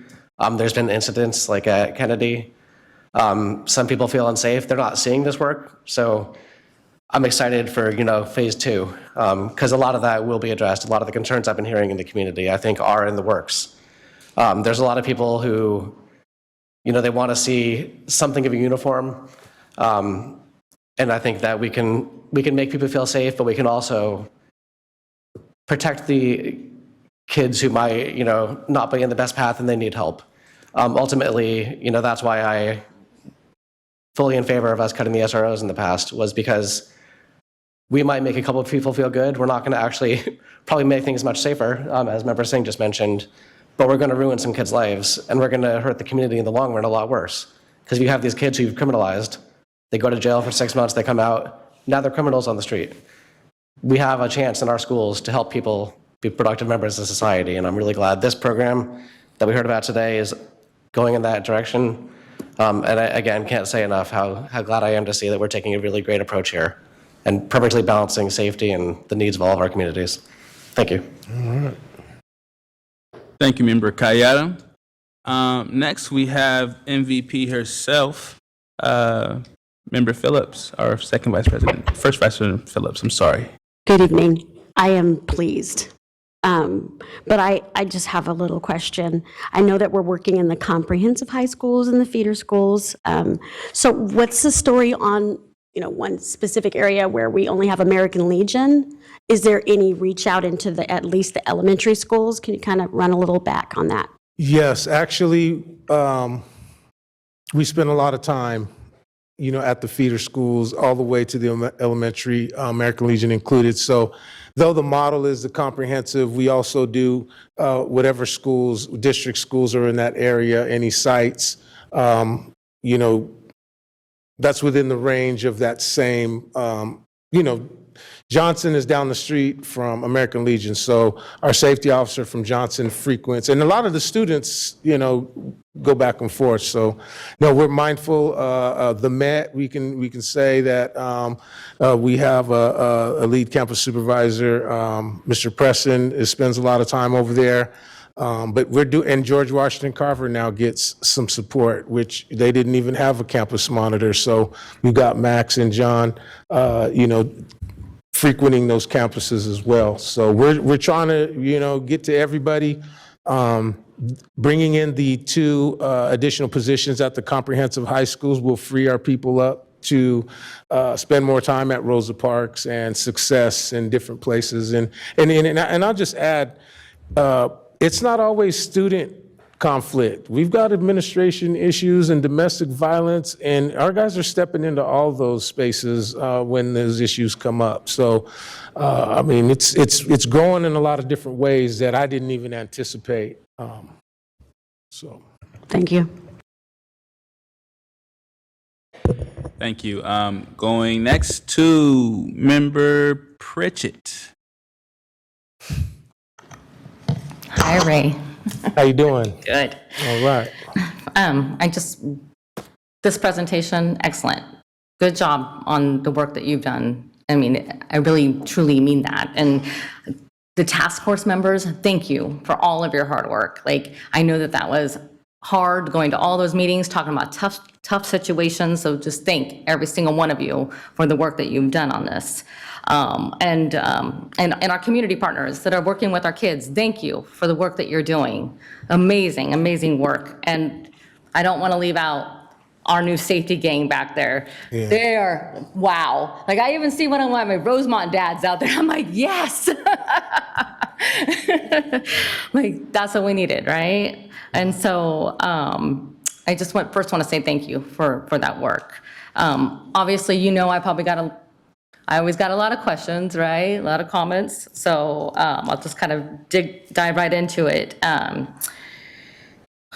You've talked about the uptick in firearms being brought to school. We've even heard on the news from another state of a teacher being shot by her student, right? In the classroom in front of other students. So I want to know, what does it look like day to day in a classroom, on the sites? What are we doing to protect our kids with these firearms that are being brought on campus? Well, day to day, and if we're going to be frank, think about our county and all the school districts in it and how many guns are showing up on campus. We don't even, that's just a thought, what's that all about? And it's God's mercy and grace that we, haven't had to deal with, a tragedy. But we're doing everything we can, and it's based on relationship. Understanding, we're meeting with school site, and really it's about remedying the conflict. That's really where, we have the best opportunity to get ahead of problems now. The conversation, to put metal detectors and to make a school campus like a courthouse and do all that. I don't know. That's going to be the conversation that you all have. We have relationship with law enforcement. They show up when we need them. They investigate crimes and things that are happening. And I do have to acknowledge that SAC-PD has been real diligent on the robberies and things that are happening. And to this point, it's really goes back to the school site staff, being on top and aware of conflict. And so as far as what they're doing at each school site to make sure there's no guns, we're not searching backpacks or doing all this. I think we got to make the appeal to our parents, and that's the next phase that I would really like to build in, is having these conversations about active shooter. Because that applies to the mall, to the church, and everywhere else, right? And so it needs to be, if we're going to talk about safety at school, we have to do better at engaging with our parents. But I don't have any, I'm not going to sit here and say we got magic dust or scanners and you know, and all that. We just show up every day. Every time this phone rings, it gets answered, and we deploy, we communicate with our school sites and get the help, you know, to be there. So I will say this, the week that they had that shooting at Johnson High School, we had safety officers there when those shots went out. That week, we had SAR at the bus stop helping because we knew that there was some stuff going on. It wasn't related, but we respond and try to get ahead of problems. I think we can increase communication, what's going on at school sites. Sometimes we find out a little late, and you know, I'd hate to think we miss opportunities, but even today we had a situation where the administrator did well. I was on the phone, we were walking through the steps, I had help on the way, police showed up, and man, you know, who knows what that really was gonna look like had nobody been paying attention. So our training, our comprehensive school safety plans, we had, this week we had our workshops, and we're just gonna hang our fidelity on being diligent, you know? I definitely did not think that you had a magic wand to No, try you to know figure what it I'm saying, out. though, but you asked I a guess what I question was like- kind of getting to is, I'm glad you mentioned what happened today, because the due diligence of staff was, it could have been a tragedy. It could have been, you know, a lot worse, right? And so I guess my question to you is, you know, when I spoke of that, you know, the teacher that got shot in her classroom, when I was watching the news, watching these other teachers talk about what had happened, they said that they had reported it to administration. There was rumors of a kid with a gun, right? So I'm trying to figure out, like, do we have protocols where our staff is trained, where if a teacher goes to their administration or somebody in the office and says, hey, I heard a rumor on the playground, or I heard a rumor in the hall that this, you know, somebody has a gun, or, you know, something's gonna happen. Do we have ways to be able to de-escalate what is happening and to be able to Yes. reach out to that student to make sure that there isn't a gun? That's why we have our team. We notify law enforcement on certain threats. Sometimes they're internet-based, sometimes it's pictures of guns of our students holding, you know, real or not, we investigate. We spend the time, we were able to send some safety officers there. We work with the school site administrators to track down and try to get to the bottom of the thread of where the, you know, where the pictures might have been displayed. And for the most part, you know, we don't stop until we know that that threat is mitigated. So, that there's not a threat. And so But the staff on site is trained. our safety officers, and the whole benefit to having safety officers is they work collaboratively with the staff on site. So we don't want one school doing something different than the other. So when there's a situation and I'm informed, I'll send a couple safety officers there. They're in the office and serve as a liaison for if and when law enforcement shows up. And in a lot of cases, we make calls to law enforcement, and since our calls don't get, there's not a response of a priority when our calls go into the bank of the community's or the dispatcher's log.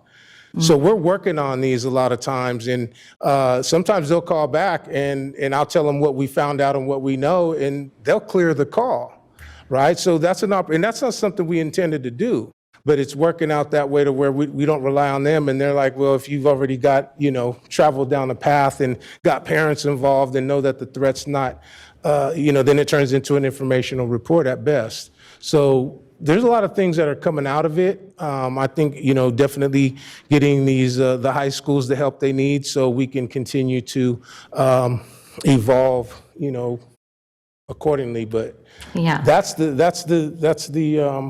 protocol. The school sites know who their safety officer is, and they call them a lot of times directly you know, to deal with problems. Okay, I'm glad to know that there is a protocol that's being followed.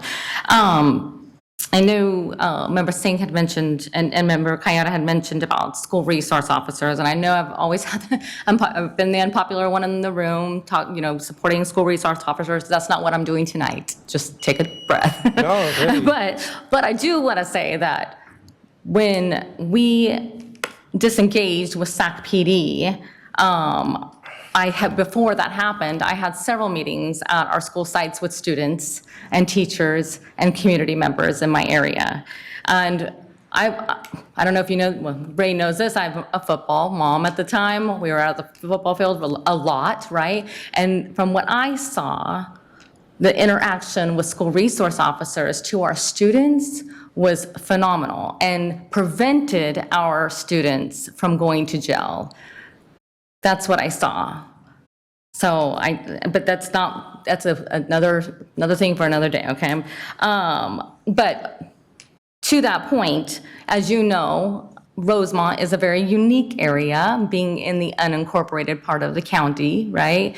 We are not in Sac PD's district, so when there is something that happens on site at Rosemont High School, the response times have not been great because we're waiting for Sac PD to get on the other side of the Sac Sheriffs to get onto the other side of the county. Because we don't have a lot of them that are in our area, unfortunately. And I'm hoping that changes with our new sheriff.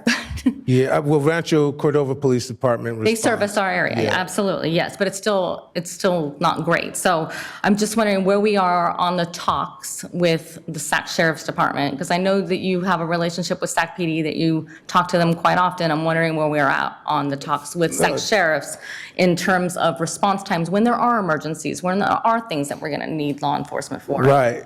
I think, well, we have the chief over there, Brandon Luke, has been very responsive. I have a contact, and from when situations happen in that area, and we always go back and forth, but they have a better response time than what we have in the city.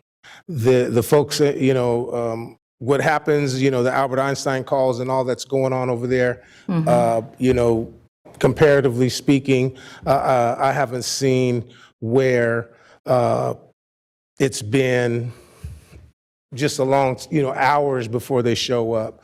And I don't, the conversation about their response time, I'm not, I'd love to sit in a room and talk to the powers that be about prioritizing the calls when we do have 911 calls. But it seems that unless you have a school resource officer who's going to prioritize those, right? Even though that's only going to be, what's the percentage of time in a day? But when they do happen, the issue is our calls go into a regular community log versus having somebody who's going to prioritize those and get and address school issues as a priority. But in both cases, talking to folks about police time and different, they're going to just say, well, you need an SRO, if you want us to prioritize and be sitting in the parking lot or doing all these things that, That's pretty much what I've been told as well, that we just get put in a queue with everyone else. And if Right. there's a higher priority call, that's what gets called to first. So. And do you need to, to me, do you need to pay for an officer to have a school response be a priority? I think that's a fundamental decision. You go up the hill to Folsom and they pay for one and the city pays for one.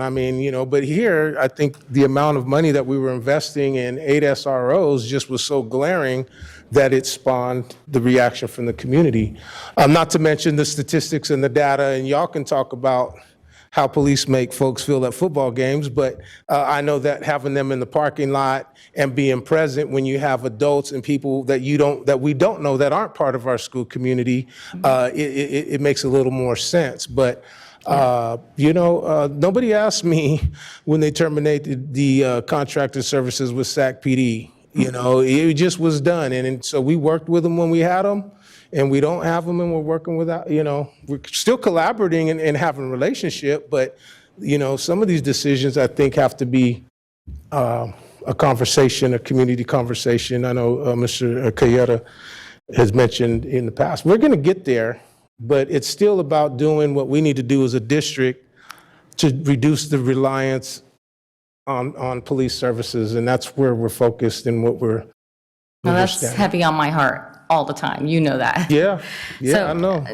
We've had a mom come here to our board to discuss what happened at JFK. Yep. And so I kind of want to address that of what are we doing now to prevent adults from entering our campuses? It comes down to having adults and campus monitors and the strategy at the school site. Doors, gates, there's best practices for all that. Our principals are aware of where they're vulnerable, but do we have everybody at work that day to stand in front of that entrance or whatever. I mean, that's where that's where the vulnerability comes when you're talking about Kennedy High School. At least when they opened the gates for egress, people came in. But as far as I have all confidence in our school site administration. They work hard, and we have the tough talks, and I send them help in the form of our model. And if things spill over, they know to call 911 if somebody's getting hurt or there's we have a trespassers on campus. That's the first thing you do is, we don't know who these folks are, why they're there, or if they have weapons. So, we're not going to take any unnecessary risk either. So, but for the most part, day in and day out, I would say, if we're alluding to those scenarios as being the need for an SRO, I would say No, that's not where I'm going. I'm just wondering where we're going. How are we protecting our sites? bringing in more staff. And I'm going to get to that. So these are my requests, and I don't need you to answer any of them because we can get a board communication on them. The first one, safety means so many things on our school sites, right? This stuff keeps me up at night, I'll tell you. I have to write in a notebook. This stuff really keeps me up. It means so many things. So bullying. We heard tonight, there's bullying that happens at our sites, and then it escalates, and then it creates a safety issue, right? So I want to know if we can get in a board communication of how our work, our SEL work on our sites is contributing to the bullying issue and things that are, and safety issues that are happening at our school. In the future, I would love to hear some of your safety officers talk about their experiences that they're having on their sites and hearing from their voices of what more do we need? Absolutely. And then I know I've talked about this in the past, sexual assault and human trafficking. Once again, another safety issue that we're talking about, right? We know that this happens right on our sites. So I've asked in the past that we look into having stickers put on bathroom walls, saying if you are being trafficked or being held against your will, or if something's happened to you, call this number. Having posters and literature put around our sites, working with our student advisory council to help with all of that, and working on a campaign. So I'm hoping that you and I can talk further about that. And then the last time you did a safety update, you talked about a phone number that we were all surprised about. Do you remember this? I still don't even know that phone number, to be honest with you. Still haven't seen a thing that has come out that I can give to students. That how are they getting it? Right. And then the last thing is. Ray, I really just need to know from you, if you had a wish list to keep our school safe, what does that look like? Because that's what's important. You want me to give that to you? Or? I want you to give that to me. I want to know. Like, if you had a wish list, what does that look like? Shooting all these questions, y'all. And constant updates, right? Constant updates. Like I said, it keeps me up at night. Sorry, I had a lot, and I apologize to my board. I haven't had more, but I won't go into them because I know I can call you, but I appreciate your time. All right. Thank you, Member Pritchett. And we have, I thought we had Member Villa. Ray, don't worry. This is going to be easy, okay? Easy. I just wanted to say, Ray, I remember when I joined this board and we met via Zoom, and you were doing this work via Zoom, and we were trying to figure out all these different options, but I remember seeing how hard you were working at that stage when I just was finding out how everything was working. So I thank you for that. I know this is a lot. I think our community partners, this type of approach is crucial, and we know that. This is the work that really transforms students and families. I'll just say, I still remember my campus monitor when I was in high school, and I remember seeing him at the grocery store, and it was like, oh, there he is. Gotta be cool. I remember that, and I'm, older now, and that just still shows like that person had an impact on me at that age. So again, with kind of what Christina says, tell us how we can support you and your team, because this is the good work, and I really want our students to feel safe on campus. I want our families to have access to all of these great partnerships. I see them at our fairs. I know the work that they're doing. I know the connections that they have, and it's important. And so whatever we can do to support you, you tell us. I'm in. So thank you. All right. Thank you, team. I'll take that. So we just hop in the queue because there's hop in the queue, please. So we're gonna go with Member Singh. We can doing 2 rounds now? Yes, sir. Super quick. I'm hearing a lot about safety, and I just want to ask, do we have resources for our students on how to interact with police? I just want to mention, you talked about Tyree Nichols at the beginning. Tyree Nichols did everything he was asked to do, correct? I think oftentimes we fail to think about the trauma that students face when they see police. And to some extent, I know we all think about school safety, but also the safety of our children making it home. And to some extent, we're liable. Maybe not legally liable, but morally liable. And I just want to think about, from a school perspective, have you thought about, or have there been any resources about having the talk from an official standpoint? Yeah, I know that, well, many of our community organizations also work collaboratively with the Sacramento Violence Prevention Strategy. But I know there are resources and there are people, and I imagine if we said who wants to do it, they'd jump up. So it wouldn't be hard to put together.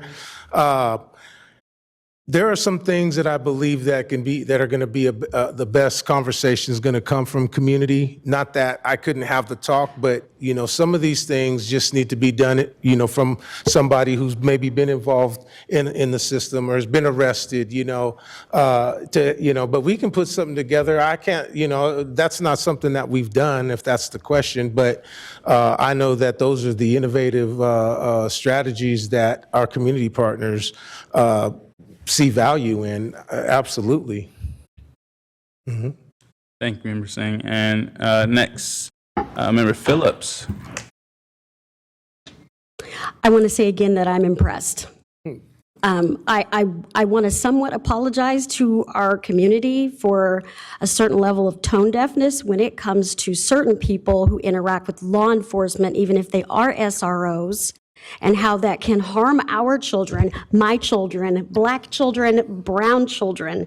It's really important that even though we're talking about on a grand scale, maybe SROs might be a good idea, they haven't been till now, and I'm almost sure that they're not going to be in the future. So when we're using alternatives, obviously we're not going to be able to abolish law enforcement. We're using some alternatives. They are working. Obviously, we're going to have data, but there is no one special area when it comes to our children. And those children need to be recognized on the dais. So I'm not, and respectfully, Member Pritchett, I'm not coming at you. I just want to make sure that it's understood that there is significant trauma history in the Black and brown African American communities with regard to law enforcement. And if we are encouraging that in any kind of way, then we are not paying attention to what the actual problem is. And I'll be talking about that in a minute. Okay.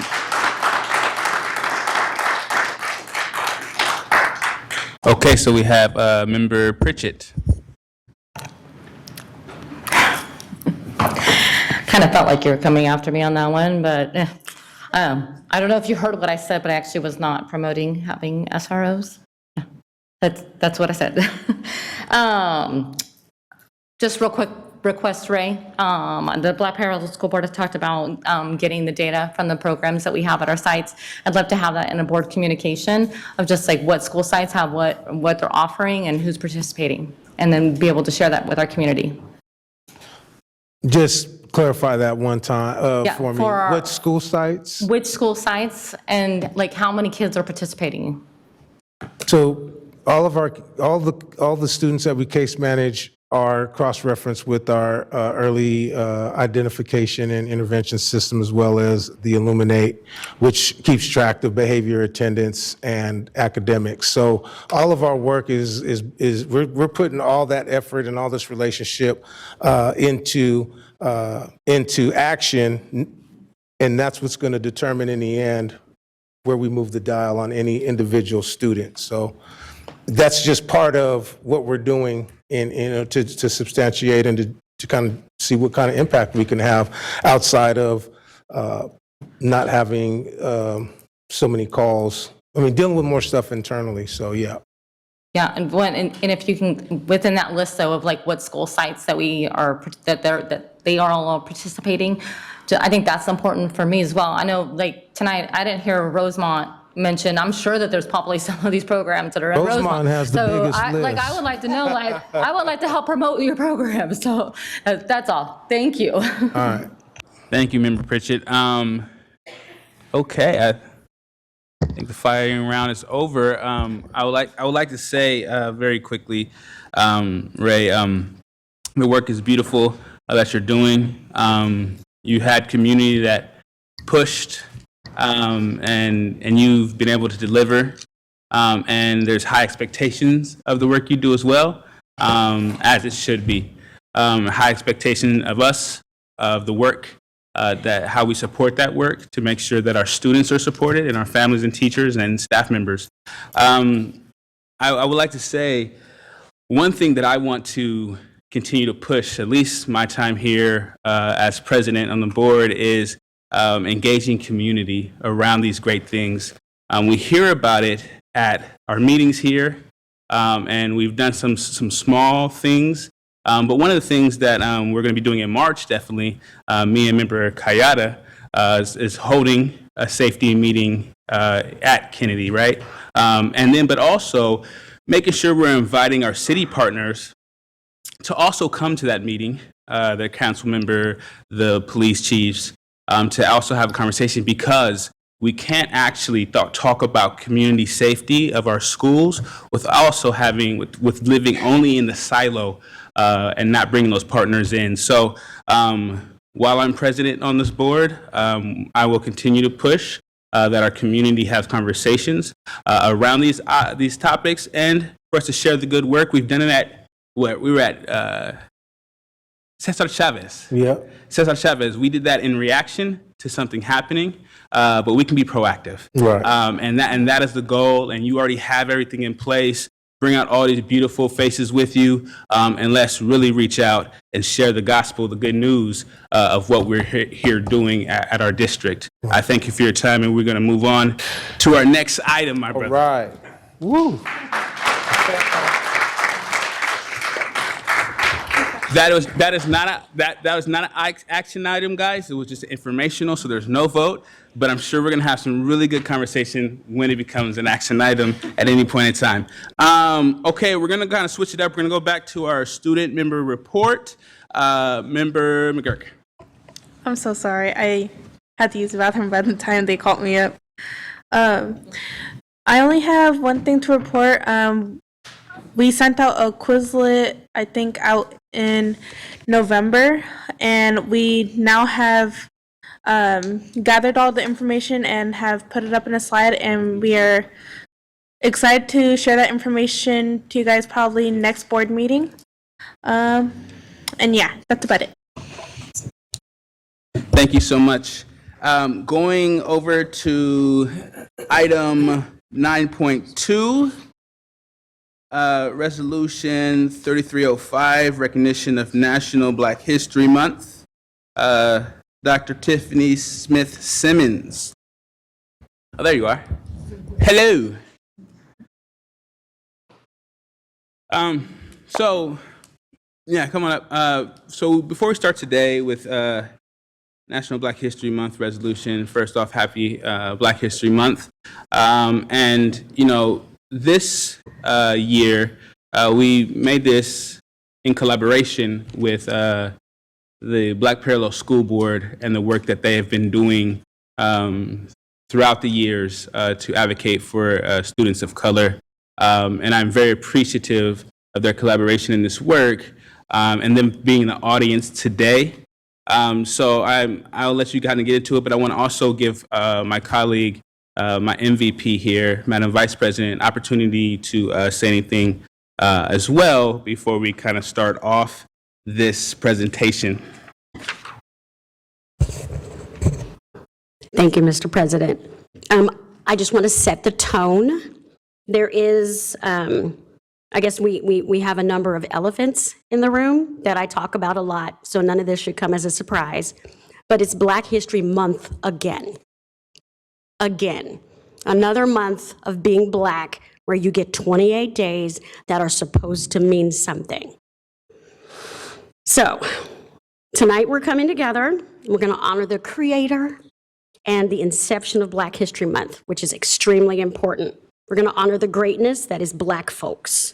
We honor the greatness that is our ancestors. We honor the greatness that is our children, because they are not only our future, but everyone's future. The elephant in the room I want to talk about, I'm just going to mention them. I wrote them down so I could say it right. White privilege and white fragility. If that makes you uncomfortable, please sit with it. If you don't understand it, please Google it.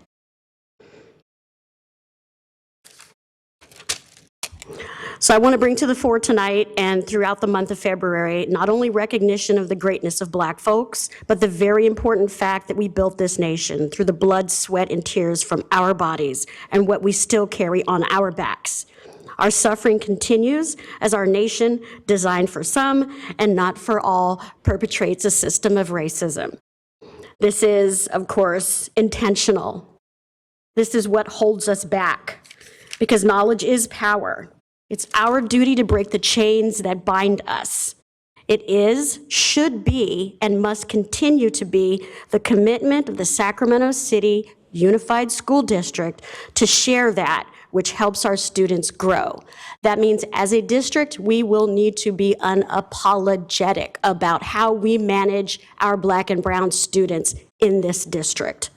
Remember, if we as a Black people are bound, so are the systems we work in. I want you all to imagine the greatness we all can achieve. And this will not matter and cannot happen until we all matter. And I will leave the floor to Dr. Simmons. Beautiful. Dr. Simmons, the floor is yours. Good evening, and thank you, President Rhodes and President Phillips, for that beautiful introduction. You have the resolution in front of you. I would just like to highlight a few items here in the resolution. Whereas Carter G. Woodson founded the Association for the Study of African American Life and History, ASALH, in 1915, which stimulated one of the largest grassroots movement in the history of the history of Black American education. And this year, that same association has declared the theme for this year is Black Resistance. On February 1926, Carter G. Woodson, the father of the Black History Week, celebrated the history and contribution of the Black people in Black elementary schools, the Black press, and Black community. Skipping down, African Americans have historically fought hard for public schooling and the rights of their children to receive a quality education despite forms of racial discrimination. African American parents know how important academic success is to the growth and well-being of their children. Over 10 years ago, St. Paul Public School in Minnesota started hosting a National African American Involvement Day on the second Monday of February. And to President Rhodes mentioned earlier, we are very proud that the Sacramento City Unified School District Board of Education does hereby recognize the month of February as Black History Month, and more importantly, supports Black Parent Involvement Day, which is set as February 21st, as an important work and services provided by community, parents, students, and staff throughout the district and across the nation. Be it further resolved that the Board of Education will encourage all staff, members of the community to recognize and celebrate National Black History Month through culturally relevant activities and parent involvement in Black Parent Involvement Day.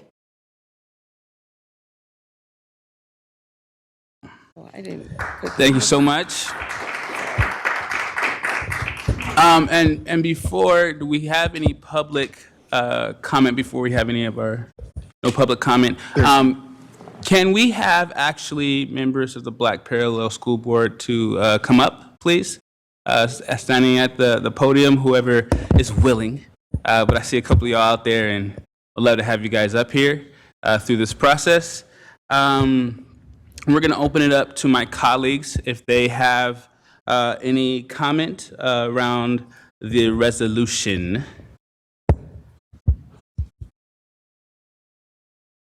If they don't have comments, I wanted to speak to why we actually created the Black Parent Involvement Day. Mr. White and I, back in 2015? 2015, we met with one of Sac City School District's staff person. And she wanted to meet with us. And she says, I want to ask you a particular question. And please don't get offended, she said. And we said, no, you can't offend us. We offend everybody else, but you won't offend us. So be frank. And she says, okay. She says, why? I noticed that Black parents don't seem to be really involved in their child's education. And it was like, what do you mean? Well, I don't see them at PTA meetings. I don't see them at after-school programs. I don't see them at parent conferences. I don't see them, in her mind, and what the narrative and the perspective and the cultural perspective of this district is, Black parents don't exist. And that they are not actually, have a commitment or a concern and a passion for the highest quality education for their child. The interesting thing, so we on our way back, we were walking back, like, okay, that's interesting because we don't see that. We see there's too much involvement sometimes where the principal is trying to keep them from the door. And so you've heard the story at Kennedy where they rushed up in there. You know the story. And so it happens, okay? And so there's a high level, and part of that is historical because there's a history of preventing Black scholars from having a quality of education. And I'll be damned, our parents are going to make sure that they get the highest quality education for their child, even if they have to die for it. And some of them did. If they had to scrap a piece of paper and pull sheets out of a Bible and to read with their child, they did after enslavement. If they had to figure out how to use numbers, even though they couldn't read, they were going to learn some algebra or some form of math and teach it. So there's a history of Black parent involvement. It may not be in the traditional way, but it does exist. So part of that, we took that back and said, hey, we wanted to do a Black Parent Involvement Day. And we want to do something a little different. And part of the difference is that parents, when they come, they are perceived as problems because they only get the call when their child is in trouble or getting ready to be suspended. They said, let's change this a little bit. Let's try to get parents to come to their child's school, sit in the child's classroom, and learn.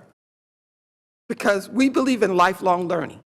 A parent can learn, a child can learn. And they can learn in the same Sac City Unified School District environment. That includes the teacher and everyone else. And I remember when Mr. White was saying, well, will there be some issues? And I says, probably there's two issues. Number one, when one of our members, Layla McHale, who had her son in the school, she asked me to sit in the classroom. And I sat in the classroom just to observe. And people thought I belonged to this girl who was always, they thought was the cause all the chaos. because she would always get up, be hitting the kids, leave the classroom and all. And she was like a perfect little child that day. And so everybody said, that must be her dad. I said, I didn't come for her. I came for someone else. And what happened was the presence of adults, of someone in the community, in the classroom really says that, I guess education is important. That I don't have to necessarily act out. That was number one. And the other thing is for us is that parents need to know what happens in the classroom because they came from bad experience. I did.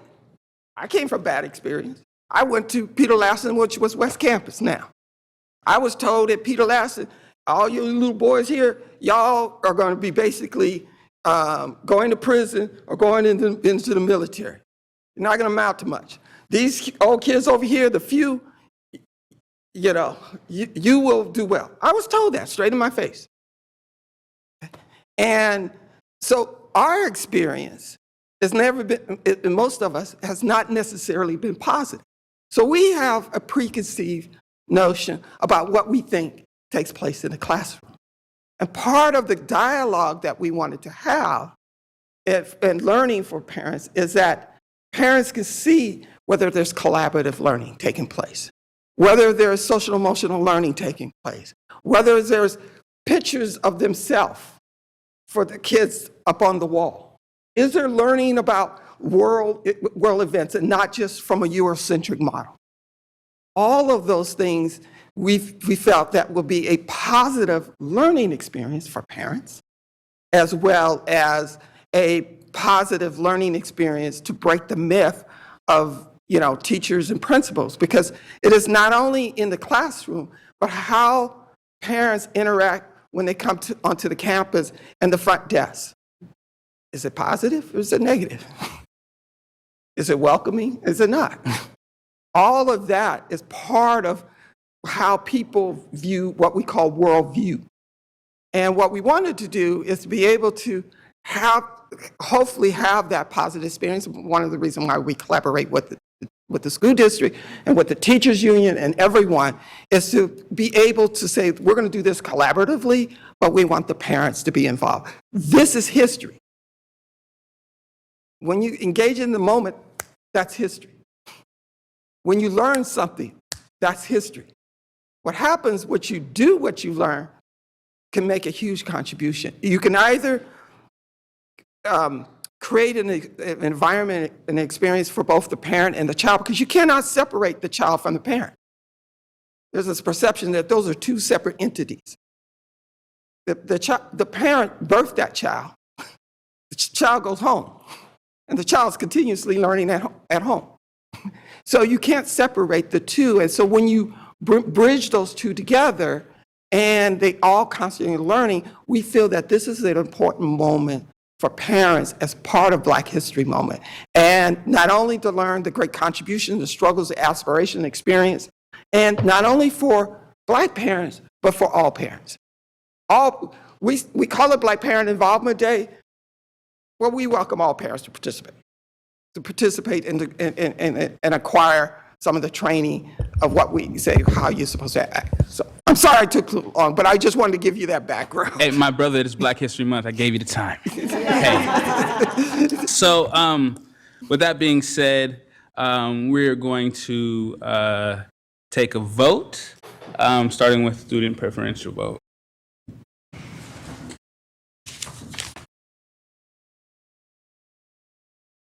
Student preferential vote. Aye. Member Jean? Aye. Member Kayada? Aye. Member Phillips? Aye. Member Pritchett? Aye. Member Rhodes? Aye. Member Singh? Aye. Member Villa? Aye. Motion passed with all voting members as aye. Thank you guys very much. We have the resolution for you. We're going to come take a picture with you guys as well, if we can. All right.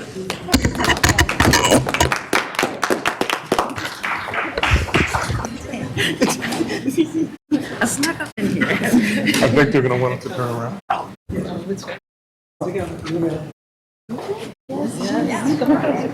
I'll get behind you, I'm the taller one.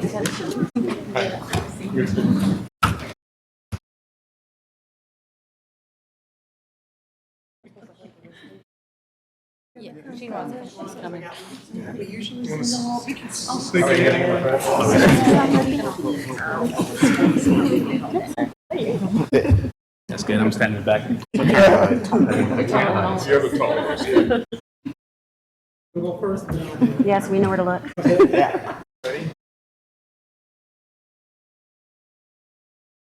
One down. 1, 2, 3. There you go. Thank you.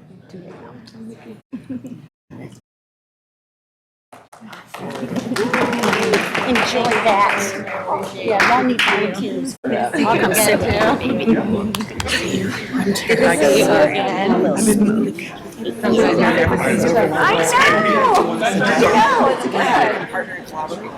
Because it's so important.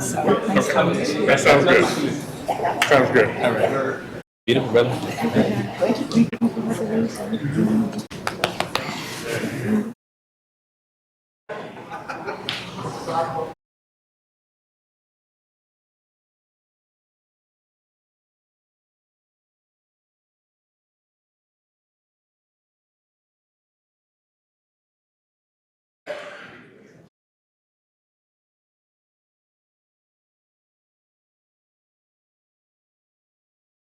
Okay.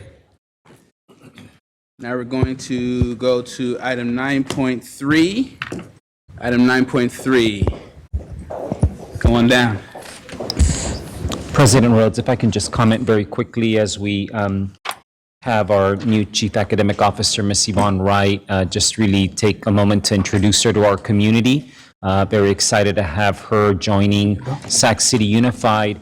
And for our board and for our community, we will start with this board meeting with a presentation that is focused on student achievement and do everything that we can to continue to focus on student achievement with at least one presentation that describes some of the work that we're doing related to monitoring and hopefully improving student outcomes on behalf of all of our students in Sac City.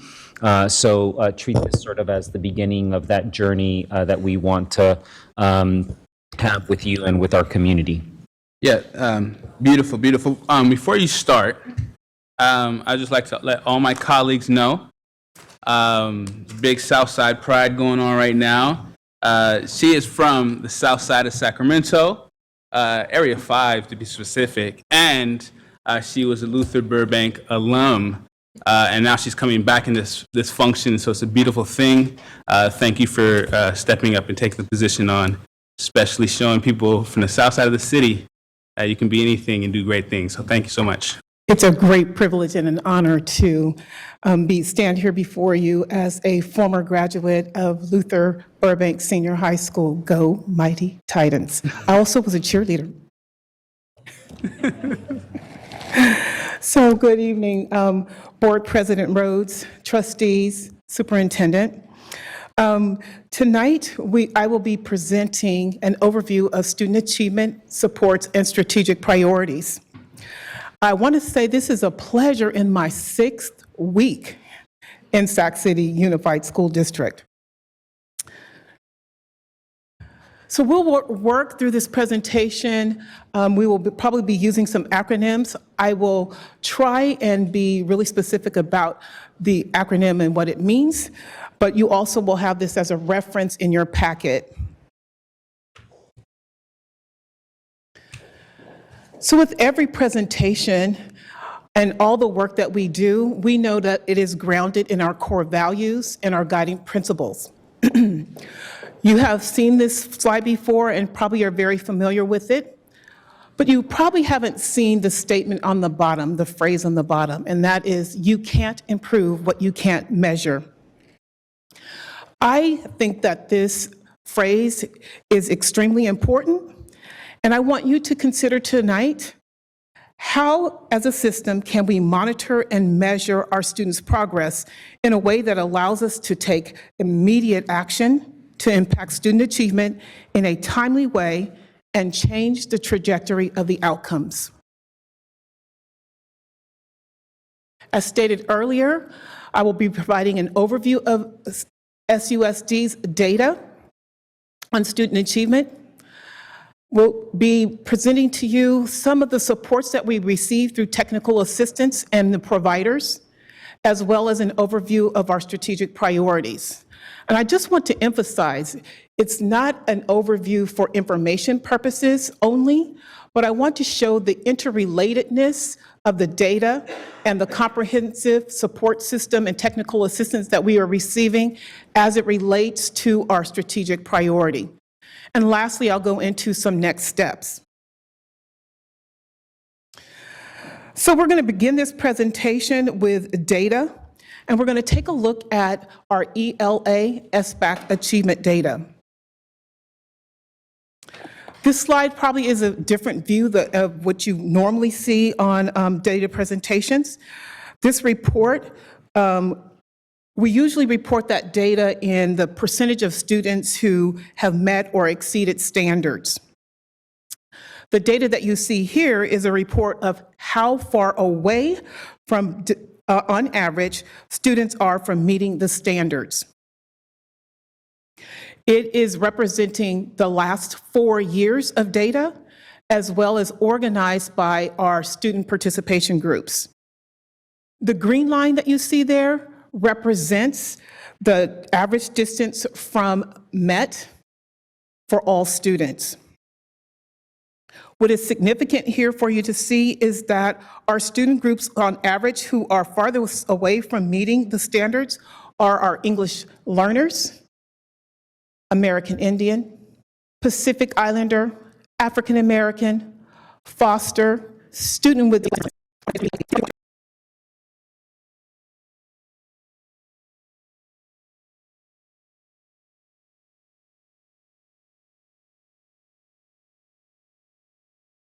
to show the comparison between the groups when we factor out some of those things that we think cause that variance. And one of those factors might be attendance. So this data reflects only students who have 96% more attendance, students with no suspensions, and students who are not socioeconomically disadvantaged. And so when we take out those factors, you can see there still remains a disparity in achievement between our white students and our African American students. Even when controlling for students with 96% or more attendance, no suspensions, and who are not socioeconomically disadvantaged, there still is a 36 percentage point achievement gap remains for ELA. We can look at this data for SBAC in math by ethnicity and race, and you will notice, again, there is an achievement gap between white and Black and African American students. And this percentage of the percentage of white students who met or exceeded standards in ELA was approximately 40 percentage points higher than students, Black students, and Black or African American students. We also looked at this data to take out those factors of attendance, suspension, and not socioeconomically disadvantaged. And still, there is a disparity in achievement between white students and Black or African American students.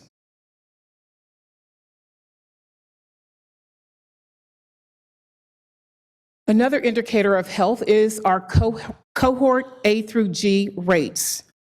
And A through G, when students meet the A through G rates, that means they are eligible to qualify to attend a UC or CSU in California. So when you look at this data, less than a quarter of students who are Pacific Islander, those with disabilities, or those experiencing homelessness or foster youth are able to attend a California public university upon graduation.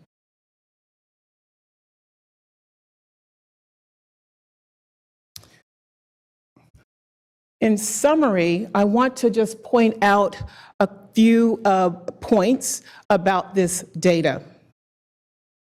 When we look at the achievement gap between white and Black and African American students persisted in the 21-22 SBAC ELA and math results. The percentage of white students who met or exceeded standards in ELA and math was approximately 41 and 40 percentage points respectively, higher respectively than Black and African American students. The achievement gap between white students and Black and African American students is not explained by factors like attendance, socioeconomic disadvantage, or suspension rates.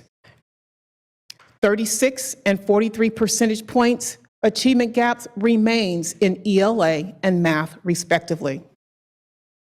We know that there are other factors that impact student achievement, and I just want to briefly go over some of those points. Along with the achievement gap, we have noticed a feedback gap, and I'll explain what that is. There is an academic readiness feedback gap as it pertains to common assessments in Sac City Unified School District. If a student is Asian or white, they were able to receive academic readiness feedback about 35% and 27% of the time respectively. If a student is Black or African American, their feedback opportunity drops to 21% of the time, meaning students experiencing homelessness receive this feedback about 10% of the time. Feedback is important to student learning. When students receive ongoing feedback about their performance, they respond and demonstrate higher levels of achievement.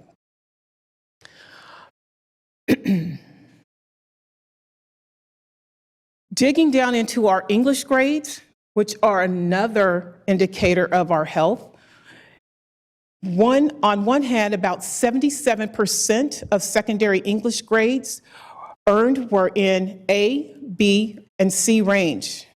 But the secondary English grades earned by Black and African American students were so dismal that they were even outperformed by students who, by definition, were English learners or students still learning English. Nearly 72% of English grades received by EL students were in the A, B, and C range.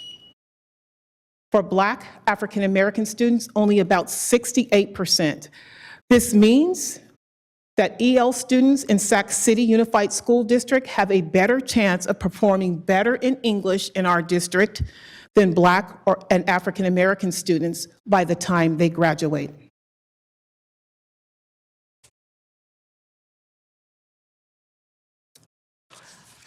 What relationship does this data have when we talk about comprehensive support and technical assistant? It goes back to Education Code Subdivision G, Section 520-64.5, about the California dashboard.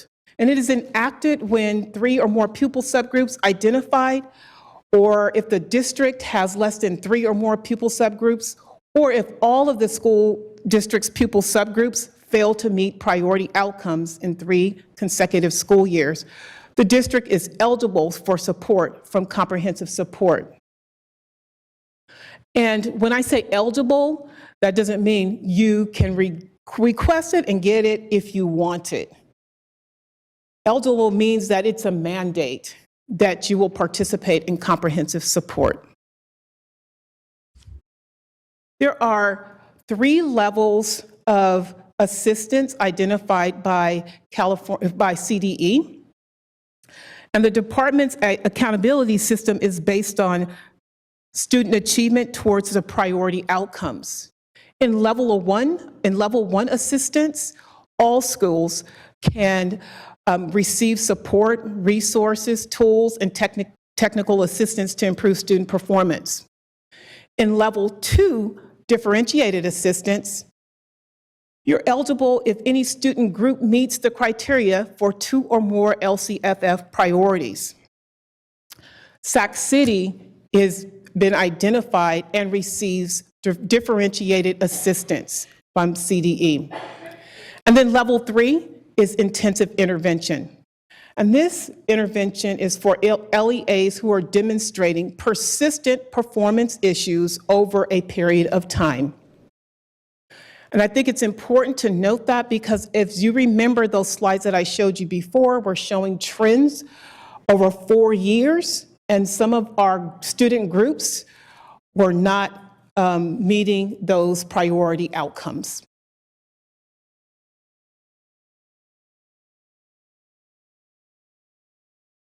This slide represents the student groups that are not meeting those priority outcomes in at least two or more of the priority outcomes.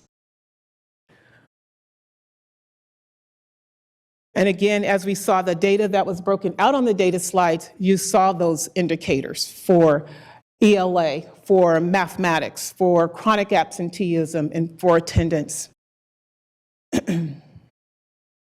So we are receiving differentiated assistance, and it's being provided to us from 3 entities. One is the California Collaborative on Educational Excellence, CCEE.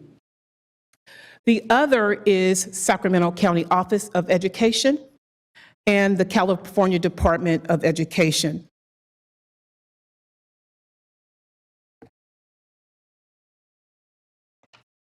The California Collaborative on Educational Excellence engages the district in cycles of improvement discussions to identify our successes, our areas of need, and ongoing support that is needed for us to sustain improvement. CCEE assesses the district's capacity and provides assistance to make needed improvements that will result in improved student outcomes. And lastly, monitors the district's progress in taking identified actions for improving and providing evidence of improved student achievement.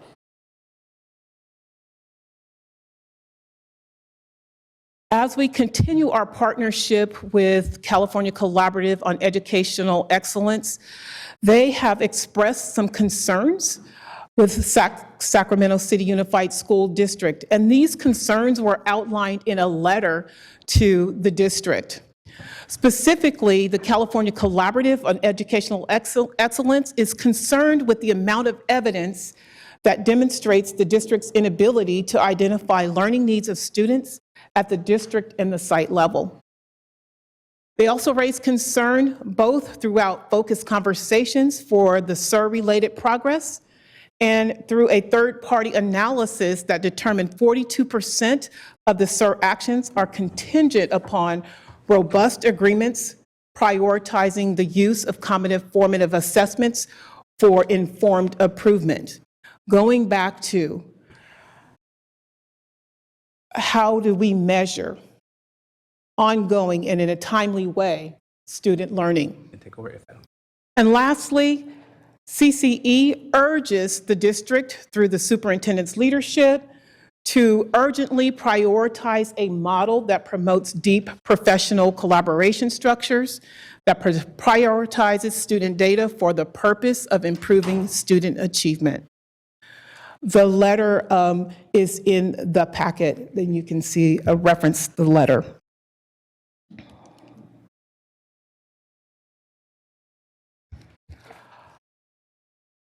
Sacramento County Office of Education is another provider of technical assistance for our district, and they have provided coaching on how to frame differentiated assistance in the LCAP.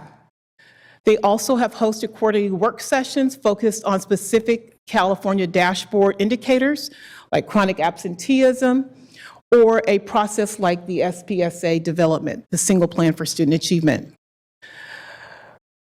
Sacramento County Office of Education has shared best practices on work processes and supported process mapping. They've also supported with the prioritization of identified actions. and has funded the work through the Carnegie Foundation.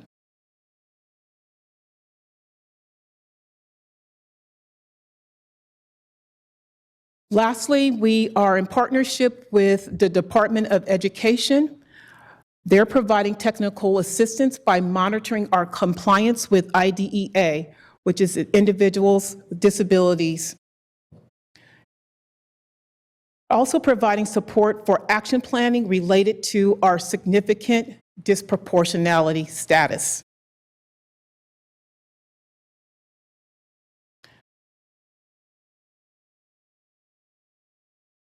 We fully understand, based on the data that was presented, that there will be ongoing monitoring and technical assistance from multiple entities.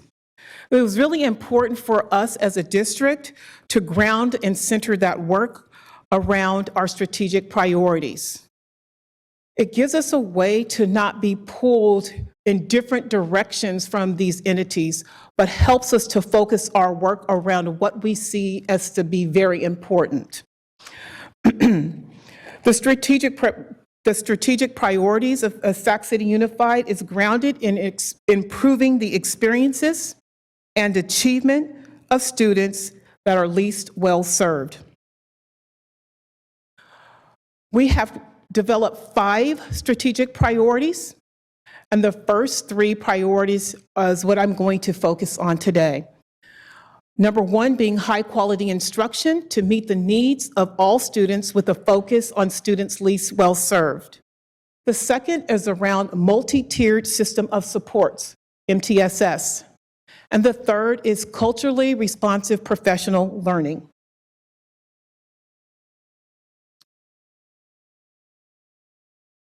Just want to take a minute to focus on the diagram. In the center of the concentric circles, you see MTSS and HQI, high quality instruction. And we believe that high quality instruction and MTSS should be at the core of all of our work with those technical assistance entities. High quality instruction is important because we believe that both of them are in the core because we believe that high quality instruction can't exist without multi-tiered system of supports. That if we present instruction that is of high quality students, we are also determining what students need in a timely way and support them within Tier 1, Tier 2, and Tier 3 if necessary.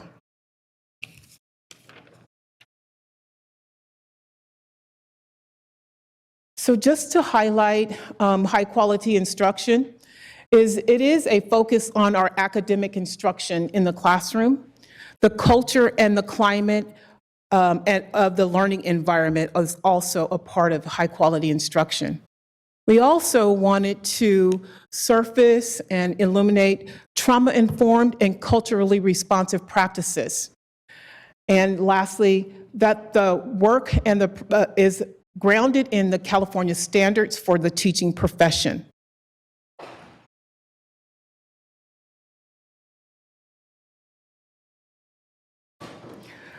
To ensure that instruction is culturally responsive and results in impacted student achievement, we have engaged in professional learning around anti-bias, anti-racism, and that work we have done with EPIC education to build our capacity to develop a common language and a lens to lead equity conversations and projects. There's been work, especially pre-COVID or during COVID, on implementing UDL, Universal Design for Learning. The goal of UDL is to use a variety of teaching methods to remove any barriers to learning and give all students equal opportunities to succeed. And lastly, focusing our attention around teacher clarity, teachers being clear about learning intentions and success criteria, but also students knowing what it is that they are learning and how to measure their progress towards that learning.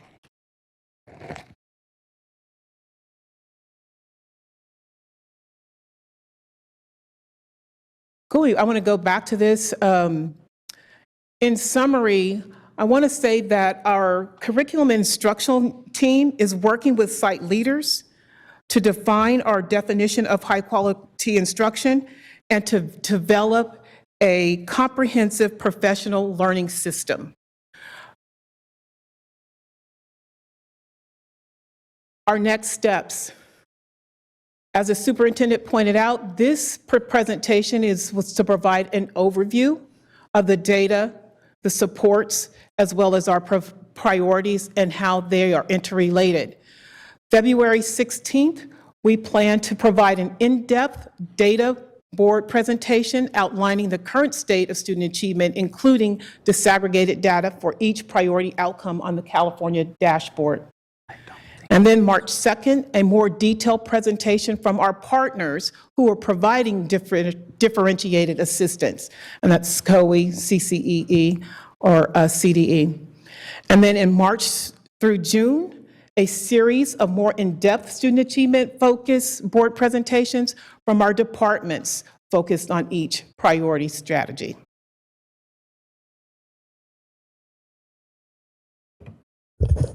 Thank you so much. Before we go to my colleagues, do we have any public comment? Yes, we have one. Terrence Gladney. Brother Terrence, please come up. And Terrence is going to come up to the microphone very quickly. Sorry about that. Happy Black History Month. Thank you. I'm going to try to get this done in 2 minutes, but obviously that's a lot of information to absorb. I was just going through the slides. To reference the slide that talks about how system is designed, I would like to recommend that you guys append that to you can't improve what you don't measure. We know that dollars drive decisions and dynamics in the district, so I don't see any monetary attachment to how much we're actually spending. The constant has always been the achievement gap for generations. But the delta and the variant has been the amount of money we received.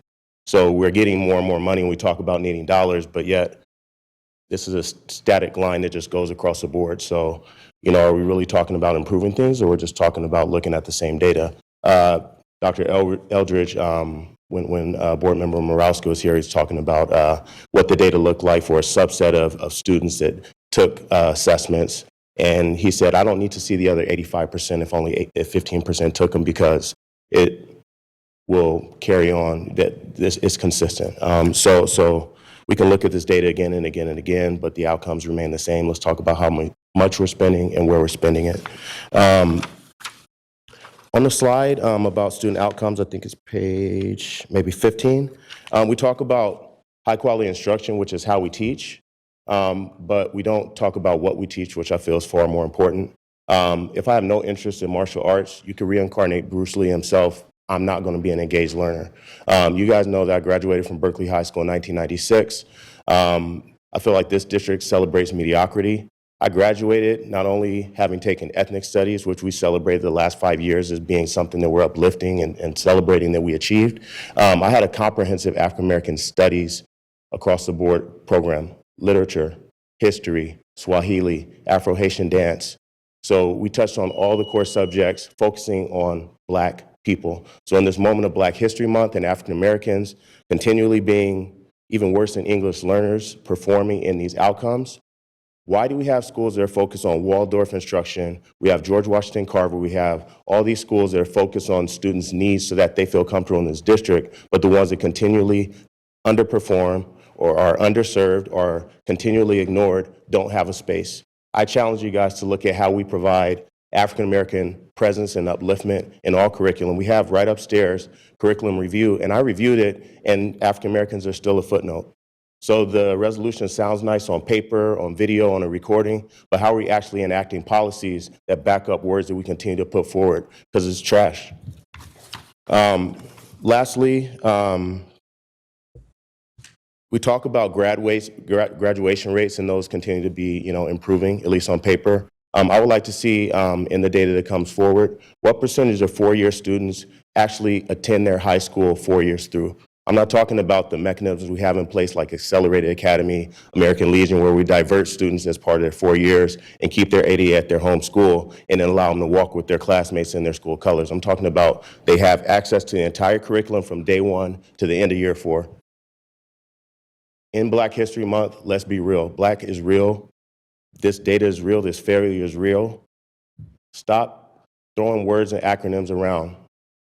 Thank you. Thank you, Brother Terrence. Do we have any other public comment? There's none. Okay, moving on to my colleagues. Member Singh. Just really quick, Terrence, thank you. Did anybody capture all those requests? Because if we did not, I would like to see if we can actually get the data that was requested. Thank you. Is that all, Member Singh? Okay. Round 2 for you? Later. Member Villa. Just broke that. Sorry. Okay. So for the time that I've been on this board, this information is not new to me. And it's not new to this board. It's not new to the superintendent. It's not new to anybody here. And it's still so unsettling to me. And like Chris, Board Member Pritchett mentioned, safety. This is something that I think about all the time. It's insanity. We can't measure. So how do we really improve anything that we can't measure? You know, I'm looking at here at page 21, the achievement gap, the feedback gap, all of these gaps that we know, they're still there. You know, our inability to identify, our lack of district-wide assessments. We're literally, you cannot silo the work in one site. It's just, it has to be shared district-wide so we can get the services needed to everyone. And this drives me bonkers. Why do we think that we can do this in an individual basis, in an individual school site? We need to have assessments. We need feedback gap. I don't want the gap. We have the feedback. We know what the problem is. You have literally given us the data for the past 4 years. We see it. So this is what I talk about this all the time in my personal life. I see the problem, so what's the solution? We know what the solution is. So, you know, I can sit here and ask the superintendent, I can ask you, you know, other than getting the CDE, the level 2 help and support that we need, which is way beyond past what we need at this point. We know that.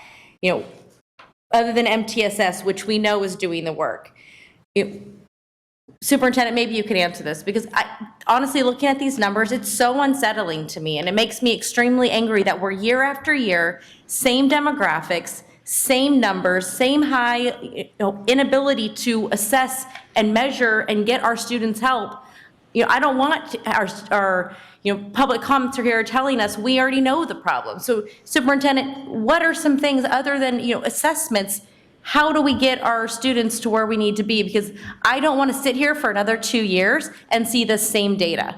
I can't. It's unacceptable. It is literally insanity to me that we are not serving those students who need it the most. Thank you for your questions, Member Villa. What we anticipate doing as we bring back some of these presentations is highlighting some of what is working, and certainly what is working very collaboratively with all staff members and creating both vision and mission statements and commitments and shared accountability, fostering accountability that are all centered around meeting the needs of our students. And I look forward to bringing some of those examples to you in the near future because yes, we do have what might be termed as deserts of despair, but we also have some pockets of excellence. And the idea for us is not that we will try to just scale from a numbers perspective, but rather from a mindset perspective. And it is happening, and we're going to look forward to presenting some of that information. I appreciate that because, like I said, I don't want the next 2 years or the next year. Every year, it's this data. And again, we know, look how long we've been looking back and we're still seeing historically the same stuff. And like I mentioned earlier, all these different gaps that we know are happening throughout the district, it starts at each school site. So whatever we can do to support, this can't be siloed work. This has to be district level, across the board, everybody get on board, because this is what we're here to do, to serve students, and we're not doing it. And this isn't on you. I'm furious. It makes me very angry that we are not serving students the way that they should be supported throughout our district. So I appreciate this presentation. Every time I see these gaps in these numbers, it's hard for me to swallow, but we are going to continue to do the good work. So thank you. Thank you, Member Villa. Next, we're going to Member Jean. All right, thank you for all this information. As Member Villa says, it's disturbing, not surprising, etc. My main questions have to do kind of around the strategic priorities. Can I be reminded where these came from again? Thank you for the question, Member Jean. In large part, it was the result of some work that we began to do about a year ago, both as a staff, as a cabinet, as a leadership team as well, trying to figure out how we make sure that we create greater cross-functionality, greater interdependence between staff across the district to make sure that the focus continues to be on changing student outcomes. We also incorporated some of the work that we are doing, again, through direct technical assistance, through differentiated assistance as well, through some of the work that is being monitored through CDE around special ed as well. And rather than try to engage in work that was only responsive to each of those entities, we felt that it was important to bring together a set of focus areas that would allow us to respond to each of the concerns that had been established through each of those entities as a result of Ed Code that resulted in us being identified as districts that needed to be monitored in the case of CCEE, in the case of differentiated assistance. Because of these results, I felt that that it'd be very difficult for us to try to meet the needs of each of those separate entities, but rather create more overarching priority areas focused on high quality instruction to meet the needs of all of our students, but particularly our most marginalized students based on the data outcomes that we were producing, as well as making sure that, again, that cross-functional interdependency was the result of this work. So which staff predominantly deliver the high quality instruction, the multi-tiered systems of supports, and the culturally responsive professional learning? That would be through curriculum and instruction. So that would be the culturally responsive professional learning. But the high quality instruction and the MTSS will be predominantly delivered by the teachers in our district, yes? Meaning it's their job to have high quality instruction. It is their job to participate in MTSS at level 1 and then be specialized in the levels tiers 2 and 3, yes? Correct. And what I'd like to just also reiterate with that comment, Member Jean, is we want to bring some updates around that work as well, particularly as it relates to how we are envisioning and actually starting to see some of that work happening through our collaborative time, of course, through a focused approach on making sure that we are working very closely around instructional coherence and creating instructional frameworks as well. Again, I didn't want to bring all of that in one presentation, but we're excited to be able to do that in the upcoming presentations. So I'm sitting here kind of processing it through my brain as an 18-year classroom teacher, and how we know there are huge inequities in our system. We know that as a teacher, I am walking into a system that has been shaped and formed by so many factors that I have zero control over. And yet, what makes me effective is to step into the role of what I can do and the changes I can make. And in 18 years, I've learned so much through my interaction with around 3,000 students. According to experts, after 10 years, you're an expert in the classroom. And yet so often as a teacher, I feel like things are done to me, not with me, because I'm not brought into the conversation. It doesn't feel like my contributions and my experiences, my heart is here. This needs to change. I know I am doing everything I possibly can to make it change. And I believe that our staff is in that same space, and they're as frustrated as we are, and they're as overwhelmed as we are. Are we partnering with them? Are they partnering with us? Are we working collaboratively to have these hard conversations, to have each other's backs, to recognize that each one of us is invested in all of these precious, beautiful babies that we're here to educate and care for? So I really want to hear more about the collaboration and the efforts that are being made to work with the folks that are on the ground with the kids, delivering the high quality instruction, delivering the MTSS. I'm just not even going to say it. And I didn't hear a lot of that in this conversation. I heard a lot more of the 30,000 foot view.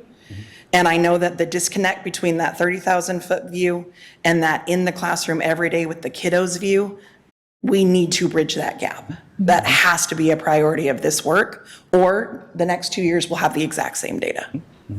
Yep. Thank you. Yep, thank you. Thank you, Member Jean. And we're going to go to Member Singh for round 2.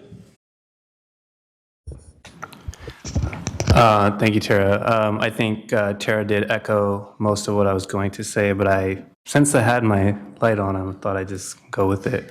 I do want to thank Ms. Wright. I know you're 6 weeks into this job, but we have the same sense of urgency, which I'm sure you do too. So what I'm really looking for is for us to be able to collaborate with our teachers, collaborate with our partners, with our labor partners. I say that just because it's all about trying to figure out who has the best kind of handle on what is going on in our classrooms. And I don't have the 18 years. Did you say 18? Yeah. 18. I don't have 18 years of teaching experience, but I did have about 2. And I will say that it's amazing how quickly you pick up on what the needs of children are and how frustrating it can get very, very quickly to not be able to deliver. And sometimes the only way we got things done is collaborating with, like, I shared a classroom with another teacher. So I just asked him all the time, like, what do you do? Because you've been doing this for a long time. But I don't want that here. I want to make sure our staff collaborates with our teachers and works directly with them so they can feel supported. And folks like me who have been teaching or had been teaching don't leave the profession because they don't get the support that they wanted. So thank you. Thank you, Member Singh. We're going over to Member Kayada. So I just want to kind of underline a theme I picked up here and put a real word on it, which is failure. We're failing these kids. These kids who are on the wrong side of the line, these kids who you put the box around who are completely disproportionately doing well in our system. It sticks with you as a family, it sticks with you as a student, and I'm really glad we're focusing on that. What I'm hearing from you, and several times we met over the past 6 weeks, is a commitment to, I think, do what hasn't happened yet, which is go from the data to the plan to the execution. It's that third step, and that's where we need to be, to Member Villa's point. I'm really excited. I share the comments the other board members have set up here tonight. I would add, I would like to hear, in addition to kind of the staff you mentioned coming up here to speak and our partners, someone from a school site, a principal, maybe a teacher, to really give us an on-the-ground perspective at some point, in our next series of meetings. Because I think that, I haven't been directly involved in this, but having watched this occur, watching board meetings over the past several years, it seems like we have really amazing plans and they never get executed, and I don't really know why yet. And I think maybe if we hear from a little further down, we might get to know that and be able to make the pivots that we need to do to make sure we deliver on what you've just told us tonight. And again, thank you very much, and really happy to have you here. And I love your commitment to this. It's very obvious when you speak. So thank you. Thank you, Member Kayada Singh, that we have no other board comments. Just like to say thank you for your presentation, the consistent reminder of where we're at and where we need to be. And I look forward to working with you and all of our partners to make that happen. This is an informational item, so there is no need to vote. Thank you very much for your time, and we'll go on to item 9.4. I had the urge to do the Jerry Maguire thing, but I did not do that.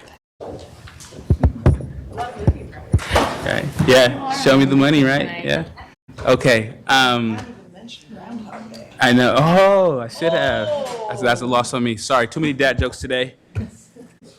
But Rose, the floor is yours. Thank you. Thank you. Good evening, Board President, board members, and the public. Tonight, we're presenting to you all the Governor's 23-24 budget proposal. Let's see, and I guess I'm controlling this. And here are our core values that you've seen in the past and our guiding principles. I'm not going to read those because we have several slides to get through tonight. And a list of acronyms that we'll try to define these as we're going through the presentation. And for the agenda tonight, we have with us tonight Leilani Aguinaldo. She is the Director of Governmental Relations with School Services of California. She will be providing the governor's budget proposal, and then I'll take over and share with you the impact on the district's multi-year projections. So I'll turn that over to you. Great. Thanks, Rose. Hello, Board President, board members, Superintendent Aguilar. Happy to be here. Happy New Year, 2023. It's been a hot minute since I've been here in front of you all in person, and for many of you, I'm seeing you for the first time. So thank you for the opportunity to be here today and to be part of the presentation. So I was asked to come and to give an overview of the governor's budget proposal for 23-24 that he released on January 10. It is a very different budget from what we've seen the last few years. The reason for that is because of persistent inflation, rising interest rates, lingering supply chain issues, et cetera, that continue to stifle growth both nationally and for the state of California. And for this reason, the governor's budget proposal for 23-24 does forecast a drop in general fund revenues relative to the 22-23 enacted budget that was just adopted a few months or last summer. And it's a shortfall of $29.5 billion for the state general fund. Again, that's relative to the 22-23 enacted budget that was adopted last summer. I included here at the bottom of the slide the long-term forecast for personal income taxes, recognizing that personal income tax revenues are only one portion of the general fund revenues. It is a significant portion. And so I figured that by showing here the difference between what was projected for personal income tax revenues, the blue bars are the enacted budget, the yellow are the updated projections that were included in the governor's budget proposal. So you can see there the big differences in each of the fiscal years, starting with the current year. In the budget year alone, in 23-24, it's a projected drop in personal income tax revenues of more than $17 billion. So even though the governor's budget, big numbers there, big differences that we're seeing relative to the enacted budget, but I do want to underscore that there are still significant risks included in the governor's budget proposal. One of the biggest considerations is that California remains reliant on a progressive tax system that is extremely volatile. What that means is we're continuing to rely on our highest income earners and their personal income tax revenues that are generated. So when things are good, as they have been for our high wage earners for the last few years, we see the benefits of that. When things are bad, we see it in the stock market, we see it in their income, their capital gains taxes, et cetera.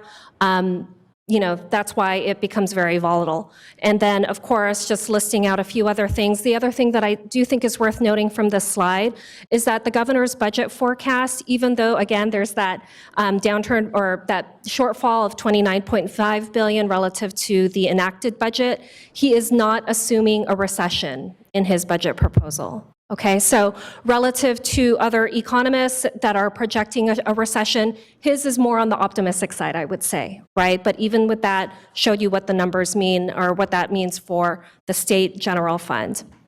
What does this mean for K-12? What does this mean for Proposition 98? So Proposition 98, per state law, is a minimum funding guarantee for K-14 schools. So it is the funding, a minimum guarantee for community colleges as well. But what those numbers at the general fund level translate to for K-12 is demonstrated here on this graph. So I apologize on the bottom there to identify the bars. So the in dark red, those are the numbers that were included in the enacted state budget, and in gray are the numbers that are now updated for the governor's budget proposal. On the left, those two bars are for 21-22. The two bars on the right are for 22-23. So what this is showing us is that relative to the enacted budget, and again, this is specific to Proposition 98, for 21-22, the prior year, there is a little bit of an uptick because we have the actual state revenues, so now we know it's about a $200 million increase for the prior year. But in the current year, 22-23, we see that there is a very significant drop in Proposition 98 from the $110 billion that was included in the enacted budget for the current year. Now he's updated that number to just shy of $107 billion. So in the current year, that's a drop in Proposition 98 of $3.4 billion alone. So that's a huge gap that he's going to have to make up for. So, and then just, to continue it along for 23-24, what the governor has projected is that Proposition 98, the minimum guarantee, will be at $108.8 billion, which is slightly above, which is above what the updated number is for the current year, but still below the 22-23 enacted level for the current year, okay? So good news, bad news, right? So as I stated, the governor does not include a recession in his budget proposal. So what this means, though, is at the end of 23-24, Proposition 98, we have a reserve now that we haven't had in years past. We have a rainy day fund just for the Proposition 98 side of the budget. And what the governor includes in his budget proposal is at the end of the current fiscal year, if everything goes the way he has planned or he's projecting, we would have $8.5 billion in the Proposition 98 rainy day fund. Why this can translate to good news. If the economy goes further in decline between now and the May revision, or between now and when the enacted budget is finalized for 23-24, then at that point, there are statutory formulas that will allow us to draw down part of the rainy day reserve. So this $8.5 billion is basically a cushion that we haven't had in years past when we've had recessions, when we have had downturns, and when we've had to do cuts or deferrals on the Prop 98 side of the budget. So just really pointing out that's $8.5 billion that the governor has not yet touched in this budget proposal. So that's something out there. So if things do get worse, there's a little bit of a safety net for us there. LCFF. So the LCFF continues to be the biggest investment in the state budget on the Proposition 98 side. The statutory COLA, the governor has projected it to be 8.13%, very high number, unprecedented, year-over-year increase still, and the cost to the state will be $4.7 billion in order to fund that statutory COLA for LCFF. The total cost for LCFF is going to be $5.04 billion, okay? So that's including the COLA, and the thing that's important to point out here is that of that $5 billion, that's going to be the cost of the 23-24 LCFF funding increase, $1.4 billion of that is reliant on one-time funding.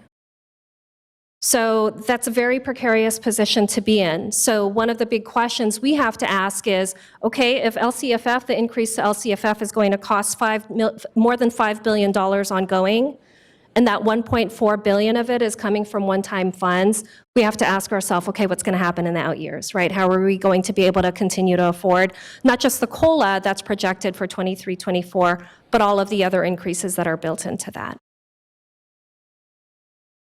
So wanted to include here for multi-year budgeting purposes. So these are the COLAs that are projected for the out years. So you can see big decline there between 23-24 and 24-25. Also included here, because these are all critical numbers for multi-year projections, the unemployment insurance rate, which we don't expect to change. CalSTRS, we're still forecasting that will stay the employer rate at 19.10%.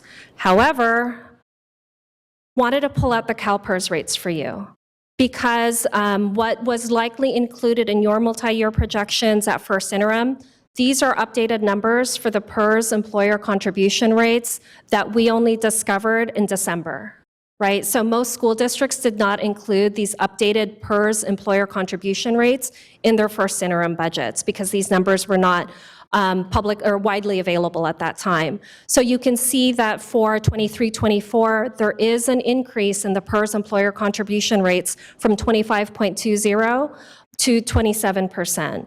And then taking that out a few years further in 25-26, it's at this point, the PERS board has adopted an employer contribution rate, which is approaching 29% in 25-26. Again, these are adopted rates that have been adopted by the PERS governing board. So the big, I won't say surprise, but the big thing that was unexpected in the governor's budget was a proposed retroactive cut to the arts, music, and instructional materials discretionary block grant. This was included in the governor's enacted budget, a total of $3.5 billion, but the governor's budget proposal proposes to cut it by a third. He proposes to cut $1.2 billion from this arts, music, and instructional materials discretionary block grant. You heard me call it a retroactive cut. The reason I'm calling it a retroactive cut is because districts have already received half this money. You already received half your money in December, and under current law, you're slated to receive the other half of your money in, I think, May of 2023. Budget negotiations, we have a slide at the end which will talk through the budget timeline for you. The budget won't be finalized until June 30. Hopefully, right? So it's in place by the fiscal year. So in effect, it's going to be a retroactive cut. You'll have gotten all of this money because that's what was built into the enacted budget, and then you'll be expected to somehow repay some of it, a third of it, if this budget proposal goes through. Needless to say, this is going to be a big point of advocacy. This is going to be a pretty disruptive cut, to say the least, for not just Sac City Unified, but all districts around the state. And I think Rose will be able to quantify exactly what this amount will mean for our district. So my last slide tonight, what's not in the budget?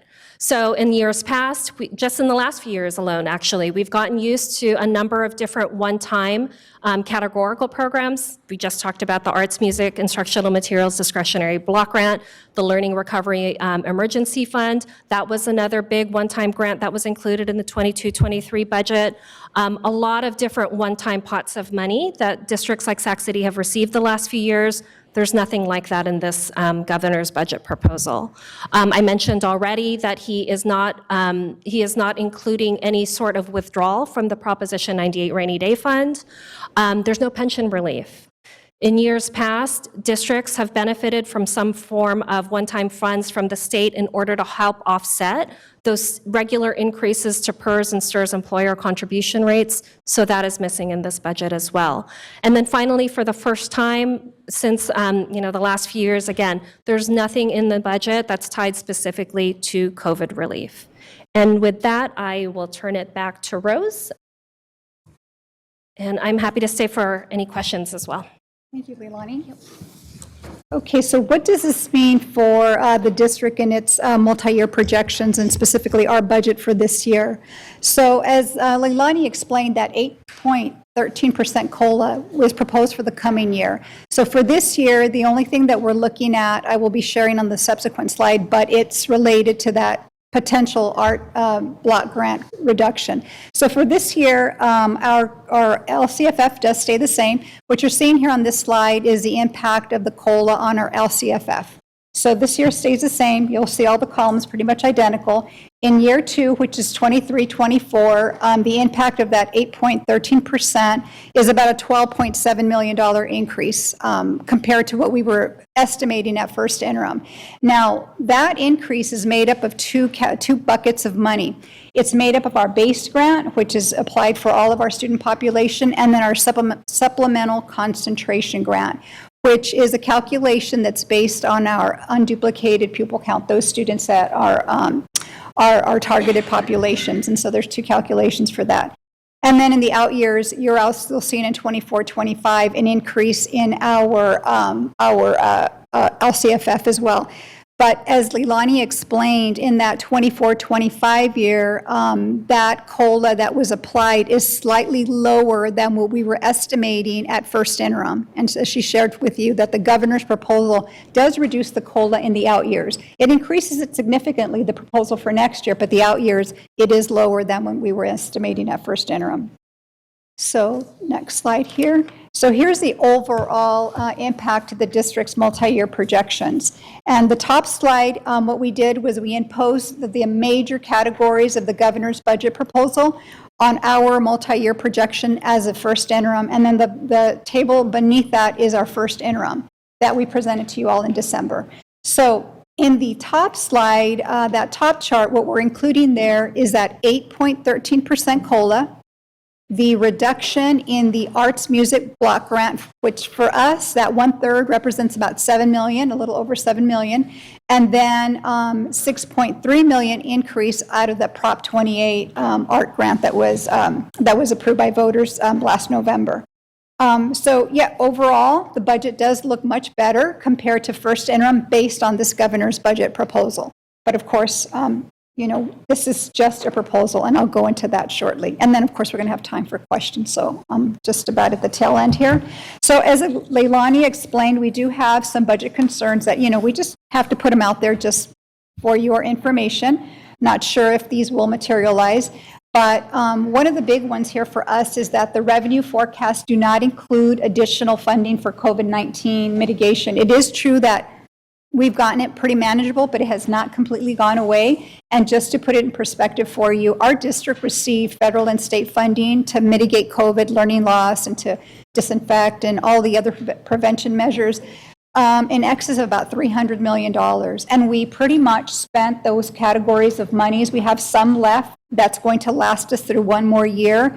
But those funds were used for things like disinfecting, addressing learning loss, additional support service for students. And since we're not out of the woods with COVID-19, as that money dwindles away, we're not sure if we're still going to face some of those same expenses in the out years. And if we don't have money to cover that, then we're just going to have to be very cognizant that it's going to have to come from somewhere. So we just have to put it out there in the event that that does occur. And then, of course, as Leilani explained, the recession, it's not accounted for in the governor's proposal either.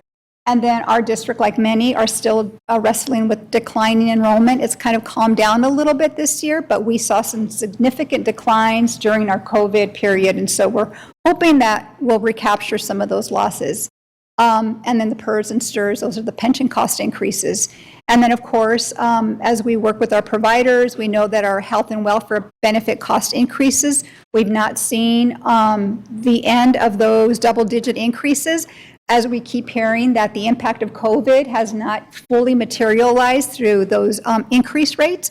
We're hearing things about long COVID and what impact that can possibly have on our population. So just, again, just some other factors to be, just on the lookout for. And then, as Leilani explained, here, this is a very important slide because this is the state budget and the legislation timeline. So right now, we're at the very beginning stages of the budget for the coming year, which is the governor's unveiling of his initial proposals. And then what happens from here to May? May is the other second super important time frame for us. There's some negotiations and budget hearings and, lots of deals that get made. And then finally in May, and not finally, that's just another point in time, in May, he releases what's referred to as the May revision. That his proposals get revised after some negotiations. This is important for school districts because, as you know, what happens in May is that we start to build our budgets in May because we have to present them to you in early June. It's a very lengthy process. And so they have to be adopted in June. But yet, we do not have a state enacted budget at that time. All we have is the May revision, which is again an estimate of what the state thinks that the state budget's going to look like for the coming year. And so we use that to inform our budget. So we come to you in June, we present the budget, and you adopt it. And then in June, the state enacts the budget, governor signs the budget. And then what happens after that, there's often some budget trailer bills that come out, cleanup language for some of the new initiatives or existing initiatives. And we'll come back to you in August with a 45-day revise and let you know what is the impact of the final enacted budget, any potential changes, and then we'll continue to bring those your way. So we're just at a starting point right now. That's where we're at in this whole budget process. So it's a little lengthy. And for the district, we're just starting to run these numbers. And for us, our budget development has already started. We started last October with our enrollment projections, and then and also estimating what next year's revenues would look like, meeting with all of our school sites and our departments and reviewing those numbers with them so they can understand the impact on their school sites as well. And then our next reporting period is second interim. We'll come to you in March, presented March 16th board meeting. And then, as I stated earlier, the governor will release the May revise in May, which will inform our next year's budget. And then finally, the state enacted budget. So just that's pretty much our next steps. And so now I can turn it over to any questions the board may have. Thank you so much, Rose. Do we have any public comment? There is none. Okay, then turning this over to my colleagues, do we have any board member comments?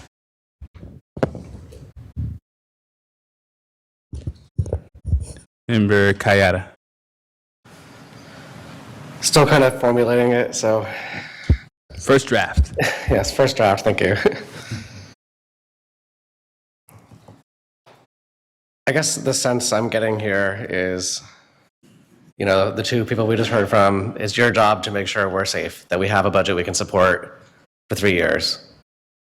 But our job up here is to make sure we can invest in our students and pursue student outcomes. And I'm trying to synthesize that in a way that, I don't want to say something that I'm not meaning to say, I guess. I watched the governor's budget presentation. I've read the proposal. I'm not really seeing it the same way. It seems rosy, sure, but not unreasonable, not out of the realm. And as Leilani, I'm sorry, I forget, yes. As it is right now, he's already saying he actually built in a cushion by not touching the reserves, right? So it actually is not completely aggressive. On top of that, a big takeaway that I got from the governor's proposal and support we've seen from the legislature as well so far is a commitment that we might need to make cuts in some places in the state budget, but education is going to be protected. Am I wrong with that, I guess? I'm just trying to synthesize what I saw and what I've read with what I'm hearing today. There is a cut in the budget. It's a $1.2 billion cut to the arts, music, instructional materials discretionary block grant. So, and I think as demonstrated in this slide as well, there is a decline in Proposition 98 revenues or the Proposition 98 minimum guarantee in the current year. Right, so there is definitely a downturn in our Proposition 98 revenues, and the governor has done a very solid job in trying to shield districts as much as possible with that.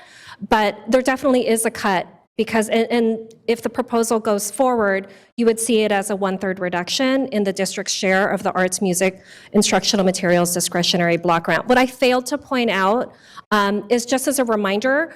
On the bottom here, these are all of the allowable uses in statute for this discretionary block grant, which is why it's been very problematic for many districts around the state that have that are counting on these dollars for things like, the pension costs or one-time salary bonuses or anything like that. I'm not sure what the conversation is here locally, but this is going to be a disruptive cut for districts if this proposal goes forward.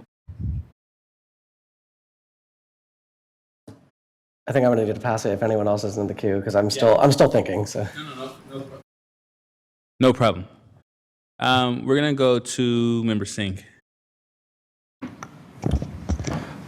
So thank you for the presentation. I'm going to ask, I guess, more specifically about the the district itself. I understand, I'll just say this is a statewide budget, so these numbers look super scary, but we're also one district in a giant state of 45 million people.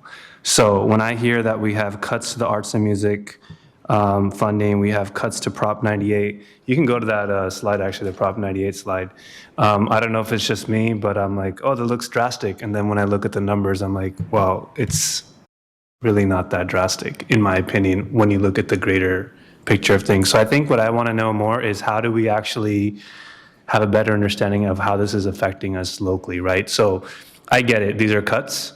I also understand, like, if you had these cuts and we're looking at these cuts amounting to maybe $5 million in loss, but we're sitting on $97 million in reserve funds, it's really not that big of a deal. So I think I need to understand the bigger picture here of how this is impacting us locally. I'm not too concerned about this. I'm more concerned about how these two areas that you just mentioned would affect us locally in our district, and if so, to what level and to what amount? Yeah, let me go back to so for the arts piece, it was about 7 million that we would be seeing a reduction in, approximately.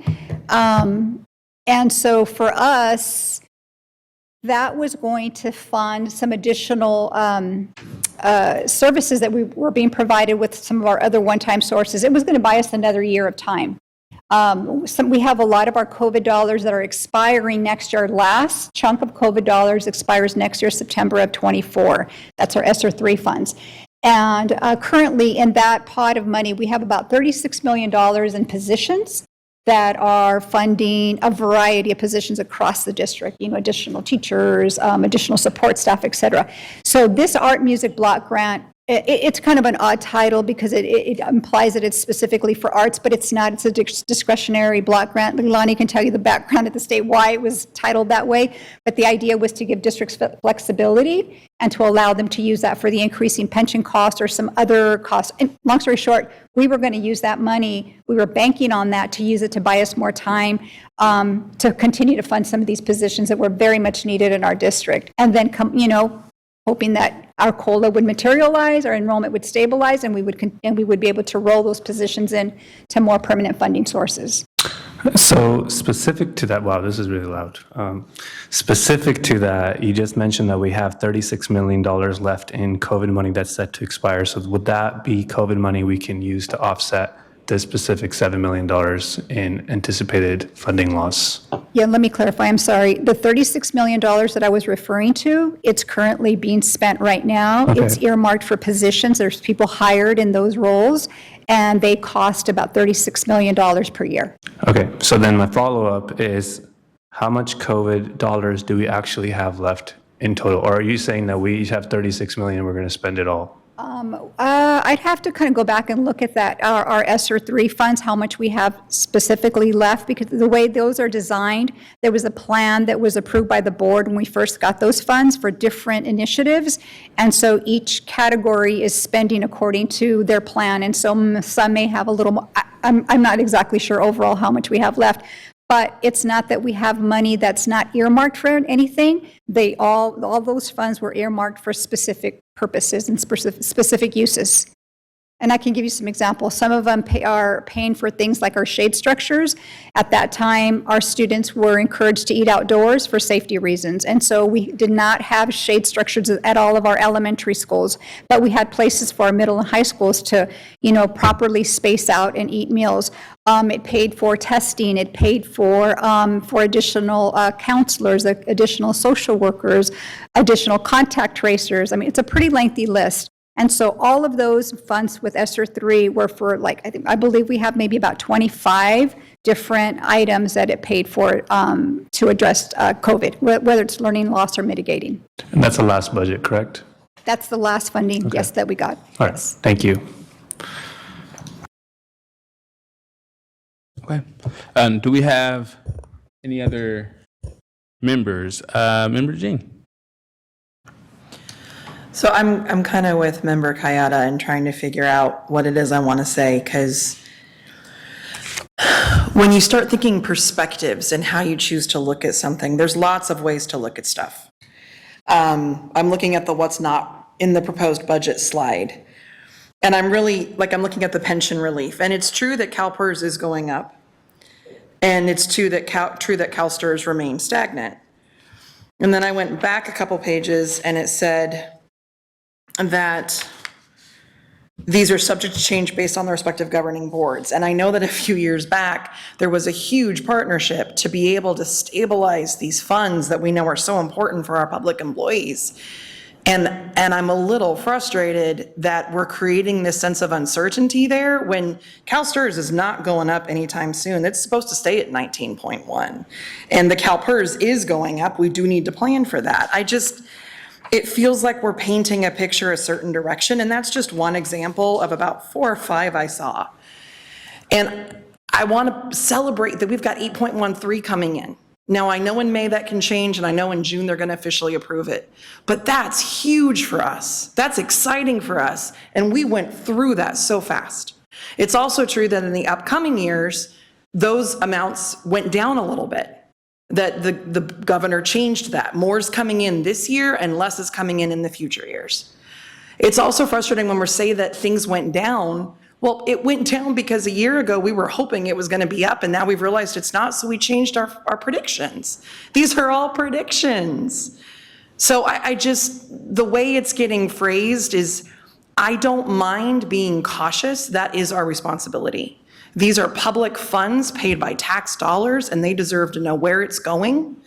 Additionally, these monies are generated by the students in our classroom today, particularly our UPP students, who deserve to have these funds spent on them. And the number one way we impact them is by funding employees that work with them. And we've got to look at that 8.13 and go, how do we address the reality that we are understaffed and have too many open positions all the way throughout the district? That has to be something we're looking at.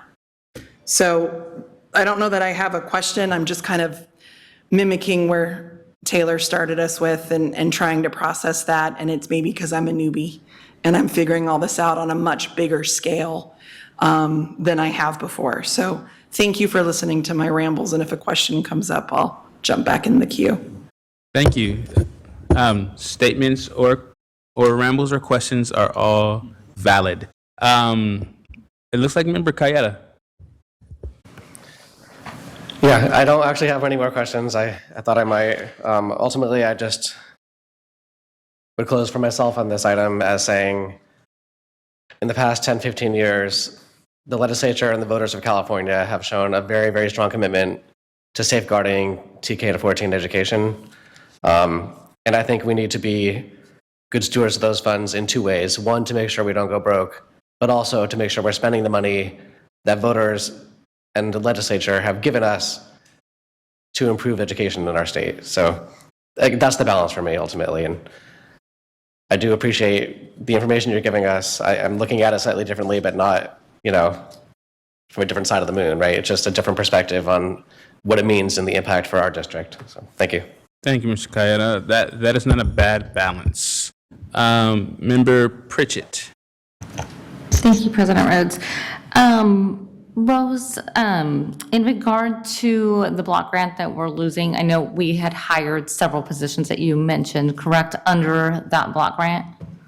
Or was it, no, I'm sorry, it was under the COVID relief dollars, correct? Correct. Yes. And so because we're not getting, and I know when these positions were hired, it was under the understanding that this may not continue. And then we have to find other ways to fund these very, very important positions, correct? That's correct. All right, so this is scary when I see red on this.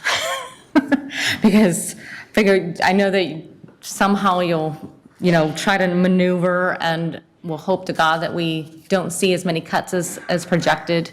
But I'm looking forward to seeing when you come back, because I definitely don't want to lose any positions that are much needed for our students.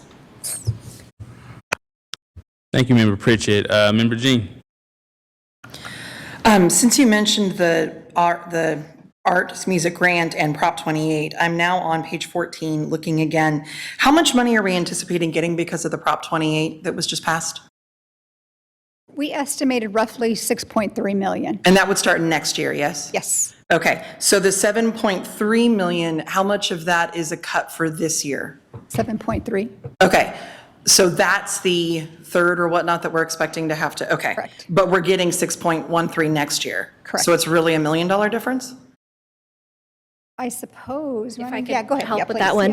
Yeah. Yeah, I can see why, right, because of the labeling, right, because it's the Proposition 28 arts music funding, and then for the discretionary block grant, it's the arts music instructional materials discretionary block grant. So just to emphasize the discretionary nature of the one-time grant, because for the Prop 28 funding that will be going to school districts starting next year, there are some pretty steep requirements in how those funds can be spent. So whereas the one-time block grant can be spent on things like pension obligations, the Proposition 28 initiative funds that will be coming to you starting next year, they have to be spent on arts and music, and 80% of those dollars do have to be spent on staff as well. Wouldn't pension obligations be considered staff spending? Not under Proposition 28. Really? Under Proposition 28, they have to be spent on arts and music instructors. 80% of the dollars have to be But don't spent they on get a arts. pension? That would be a portion of the expense, Mm-hmm. but the entire amount couldn't be used just for pension Right, no, obligations. I definitely support that. And I cannot speak to previous decisions, and I know that when you're looking at budget and we get flexibility, we put monies everywhere. But if the arts and music grant was supposed to be spent on arts and music, I don't understand why you would be spending it on pensions of people that weren't providing arts and music. So to me, this feels like the governor made a decision to go, oh, Prop 28's been passed and we have a different resource there. Great, we're going to shift this funding here in this way. To me, that seems like a logical choice. I get that in the next 3-4 months, we might have to make a couple of decisions because the money we were expecting has shifted. But I'm also looking at $30 million sitting here that's going to cover that and a $1 million difference next year, unless I'm misreading things. Again, I didn't want to nitpick because I'm still processing them and I'm new, but I'm just, there's a lot of ways to look at numbers. Okay. Can I try? Yeah. Sure. Yeah, yeah, that is true. However, with the discretionary one, not the one that's Prop 28. Prop 28, the way I also look at it is that with that funding comes new expenses. So it's not going to necessarily alleviate anything. Whereas the other grant that was discretionary, we were going to be able to apply that to an existing expense that did not have a funding source. That was the proposed plan for the district. And for us, that was part of that $36 million ESSER 3 fund, funded positions that will expire soon. So I hope that kind of explains that. So now we just have to, that $36 million, it's now going to be short that $7.3 million, if, you know. Right. Put it in simple terms. So that's something we'll want to keep an eye on as we look at the second interim and what our plans are. Yes. Great. Thank you, Member Jean. And going to Member Singh. Super specific question. You said 80% of that 6 million must go towards salaries for arts teachers. Is that correct? Correct. Excuse me. Okay. Yes, 80% of the Prop 28 funds must be spent on arts music instructors. And I should also say that there's a supplement, not supplant requirement in that as well, which we're still trying to unpack and learn a little bit more about. But it's intended to supplement existing expenditures. Okay. You might not have this answer right now, Rose, but my simple math says $4.8 million, which will go towards salaries for arts teachers. Do you know how much we currently spend on our arts teachers at the moment? Oh, I don't. I currently wouldn't have expect you to, that, but I can provide that. Yeah. Okay, thank you. Yep. Okay. Seeing that there's no more comments from my colleagues and this information item, I would like to just thank Rose for coming up today. You're still going to be here as well for a second. So we're going to move on to item 9.5, Board Policy 3100. Okie doke. And this is just an informational item just to share with the board since many of you were not on this board when this policy was adopted. Let's see. Okay, same thing. We only have one acronym here that we'll be using. We'll just be going over two of the major items that are included in this board policy 3100, the reserves for economic uncertainty and the use of one-time funds. So here, I'm not going to read that whole thing for you, just highlight a couple of things, but basically the reserves for economic uncertainty that was adopted by our board called for increasing the minimum reserve to a 5% level.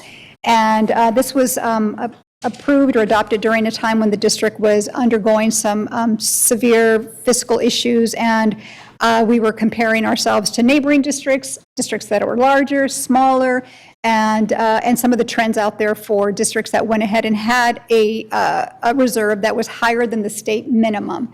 And some additional language that was included in this particular policy was that in the event that, the district got to a point where it was retaining that 5% reserve, and if we had to go below that for whatever reason, that this district would make every effort to restore that back to a 5% at a rate of 1% per year, provided that it wouldn't negatively result in an impact to student programs. Then we could, reduce that rate lower than 1%. And this was to start in the 22-23 budget year or after the deficit was eliminated. And this is just a timeline of the conversations and the presentations that went on with increasing this reserve. Started back in February of 2020 with several board meetings, informational, lots of discussion, finally leading up to the board adoption on March 4th, 2021. And just some of the benefits that I talked about already, just to protect the district from future fiscal crisis by providing a buffer against future funding reductions, just like we saw in the example, the governor's proposal to reduce this art block grant. Have you have reserves that are in excess of the minimum required, you could possibly tap into that to kind of mitigate that funding loss until you have time to come up with either additional resources or provide for some other budget adjustments, and not just a slash and burn reaction when we face some reductions. And then just to put into perspective, what does this really mean to the district in terms of the district budget? Right now, our required reserve is 2%. So based on first interim, that was about $15.5 million. And the board adopted reserve of 5% translates to about $39 million. Our monthly operational cash flow, meaning for paying our bills except salaries every month that goes out, is about $56 million. Every month, our average payroll is about $42 million. So just to kind of put it in perspective here.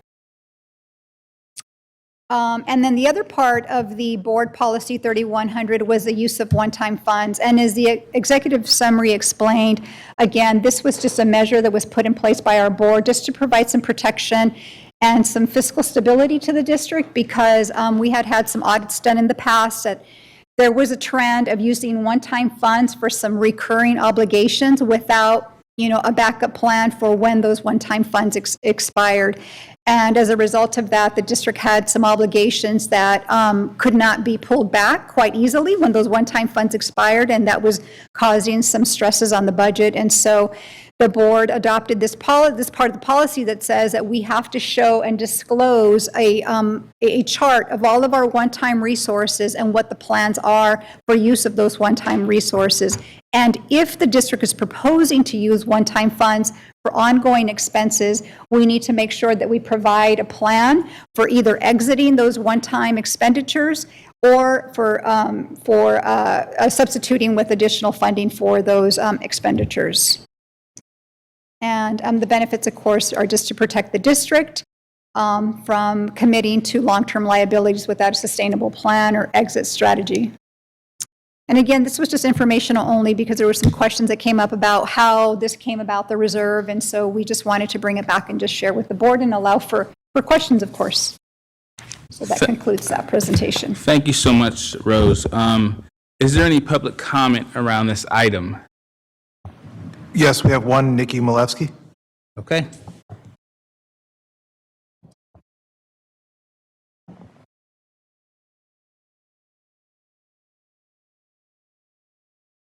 Good evening, Board of Education. Nikki Malevsky from Sacramento City Teachers Association. First, we want to thank Board Member Kayada for raising this important issue at his first board meeting on USD Board.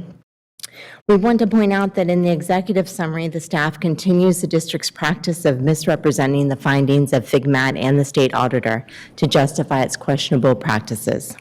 The executive summary claims the recommendations of both the FIGMAT report and the state audit report support the district's decision to revise BP Board Policy 3100, in order to increase the general fund expenditure reserve from a minimum of 2% to the 5% reserve level. Unfortunately, that is just not true. FIGMAT made 60 recommendations to the district. Not one says to increase the minimum reserve fund requirements from 2% to 5%. Similarly, the state auditor also made a number of recommendations to SCUSD. Not one of them says to increase the minimum reserve fund requirement from 2% to 5%. Even more unfortunate, Superintendent Aguilar has a history of misrepresenting the findings of the state auditor. The state auditor called the district's response to her findings misleading, multiple times, and even disingenuous. Several times she pointed out that contrary to the district's assertions, the audit findings did not support the district's claims. Even Rose Ramos said at bargaining, when presented with all of your budget document history, had to admit the district has not had deficits, it has only predicted deficits. So please, cut through the deception. Look at it. You'll see that this issue can be simplified to one question. Is it better to spend the millions and millions of district's revenues on providing services for our students, or is it best to leave that money unspent, millions in our reserve fund unspent on our students? So you are the board members, and you can make that choice. Thank you, Ms. Malinowski. Do we have any other public comment? There is none. Okay, seeing there's no other public comment, we will go to my colleagues. And we have here Member Kayada. I hope you'll forgive me for reading, but I've been waiting 6 months to address this, so made sure I got my thoughts down. As a board, we illustrate our priorities through public discussions like this and the written policies we set. This particular policy has sent a clear signal to staff that planning for a rainy day is one of the board's top priorities, and staff has acted accordingly. Over the past several years, this focus towards preparing for the worst has had predictable results of underinvestment in our students today. That this board was recently asked to commit additional funds to reserves at a time when our students need additional help more than ever is case in point. I would like to make it very clear to my colleagues, staff, and members of the public that I value fiscal solvency. I am a CPA, after all. I value the input and findings our district has received from FICMAT and the state auditor. If our district does not have enough money to pay its bills, then our best efforts to improve student outcomes will not be possible. We need to remain solvent and adequately prepared for economic downturns. Ultimately, I think that Board Policy 3100 is too harsh a tool for achieving these goals. In creating firm limits on our ability to spend funds as we receive them, we are limiting our ability to identify creative ways to use our revenues to help our children. Our focus has moved away from where it needs to be, which is helping the students we have today and growing our student population in the future by becoming a better school district, by investing in our district. As I mentioned in the previous item, the state of California has taken significant efforts over the past decade to support public education, which include continuing commitments to TK-12 education, even when there's possible economic downturns. I trust the state's judgment about what reserves each school district needs to maintain, which is 2% for our district.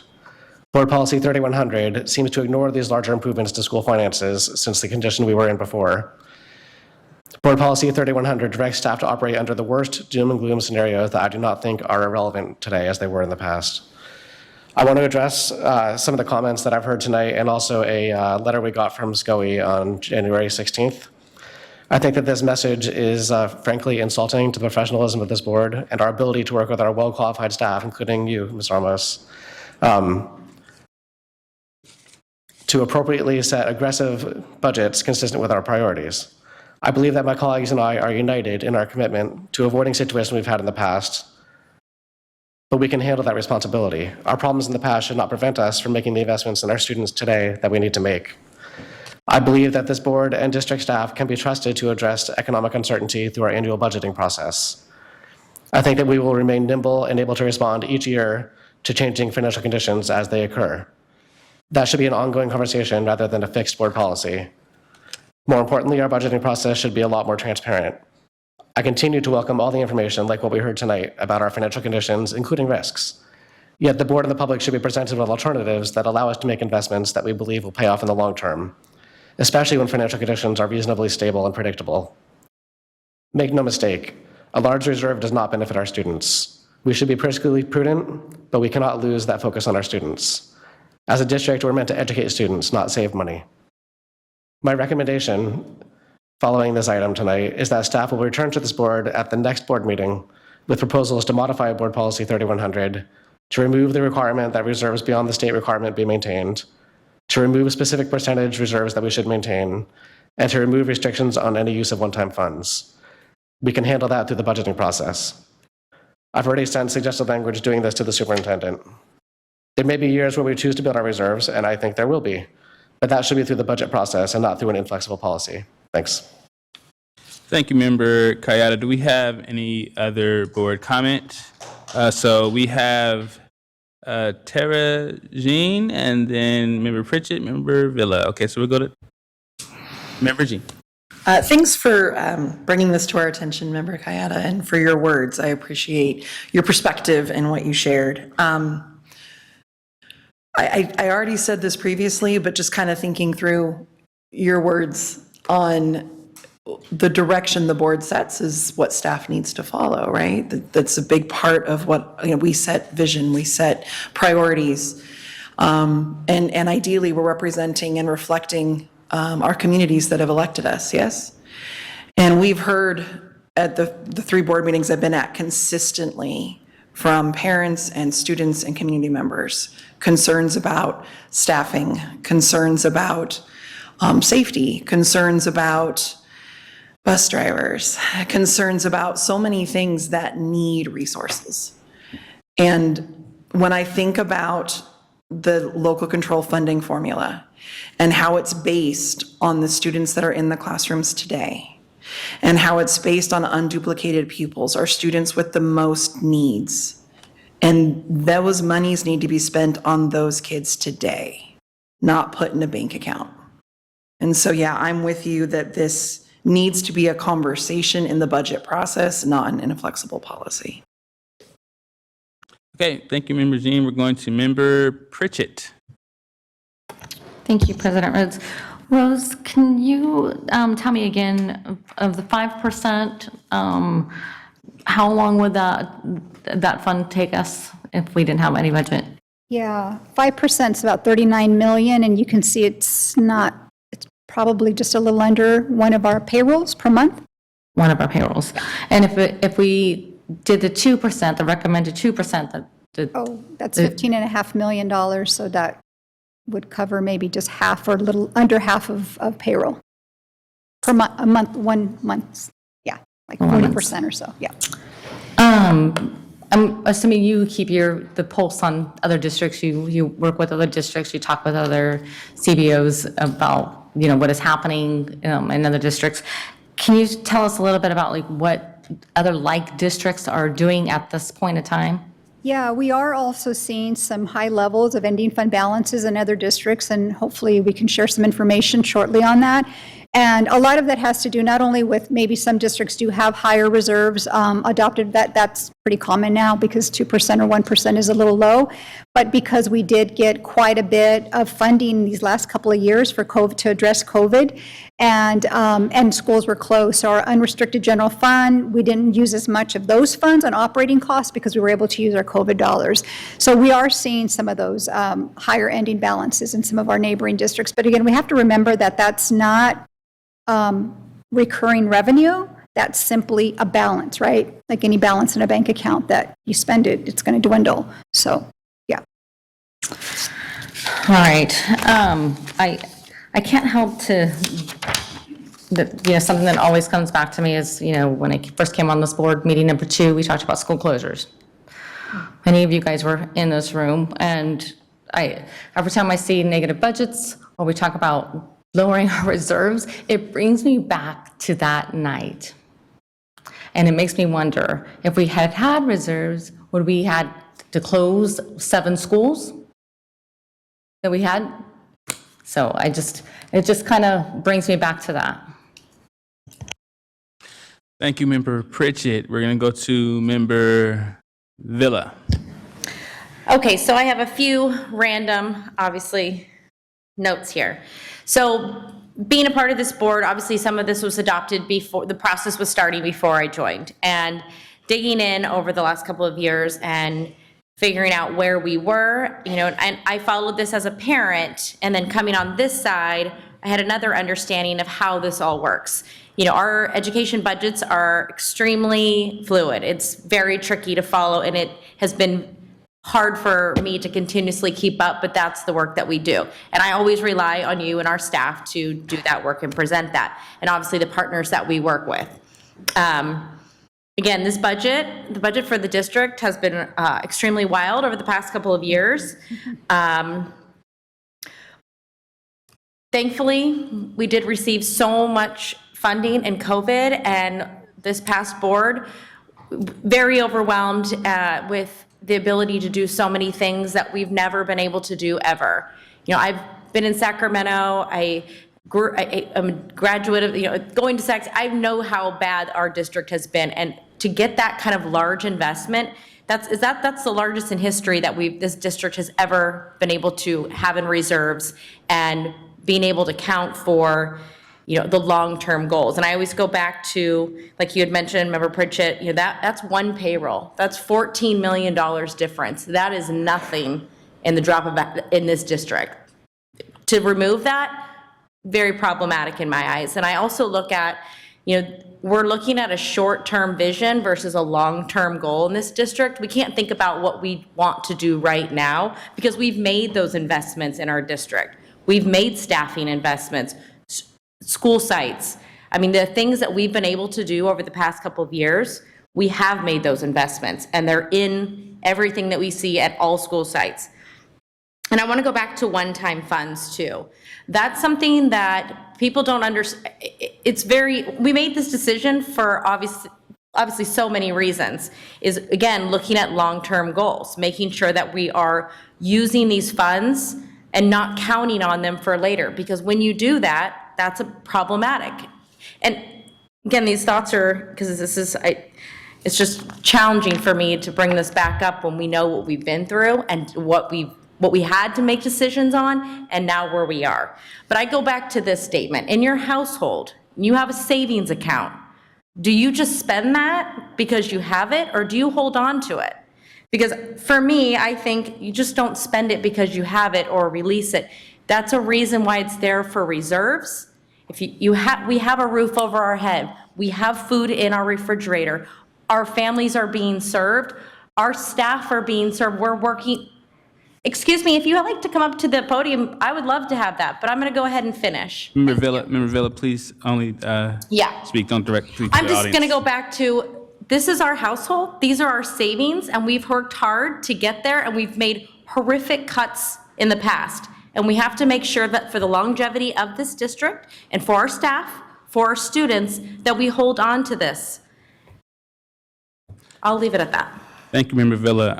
We're going to go to Member Singh. Once again, guys, this is an information item. So, Member Singh. I think I'm just going to speak generally. We have been up here for 4 hours today, and we have talked about all these things we want to do for our students. We have talked about the academic gaps. We have talked about staffing issues. We have talked about everything. We are adults, and I'm pretty sure we can balance the budget. I really do. I don't think that looking at the difference between a 5% and 2% is going to hurt us. If anything, this is allowing us to spend the money that we need to spend today. I'm really concerned about us talking about future savings.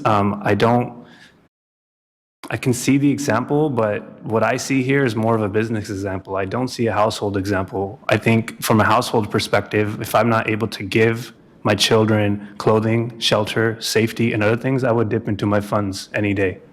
And I would go there any day. So I think if we're using that example, I see what you're saying. I understand it's a scary place to think we're going to cut down on some of those funds. But the truth is, if we had to dip in and we were down to the point where we can only pay for a month's worth of salary for staff, we're in a bigger situation and a bigger problem where this one little 5% bucket is not going to save us. Someone else is going to have to step in. But I don't think we're there. And I really do want to free up this funding to be able to spend it on our children today and maybe offset some of the other costs that we think are incurring. But overall, we are solvent. I mean, I've heard and I've read all the data, and I just want to, I mean, Rose, you're standing here, but we have oftentimes predicted budget deficits. But in reality, how many times in the last 10 years have we actually had a budget deficit? I mean, you can tell me. I actually don't know, but I'm asking you.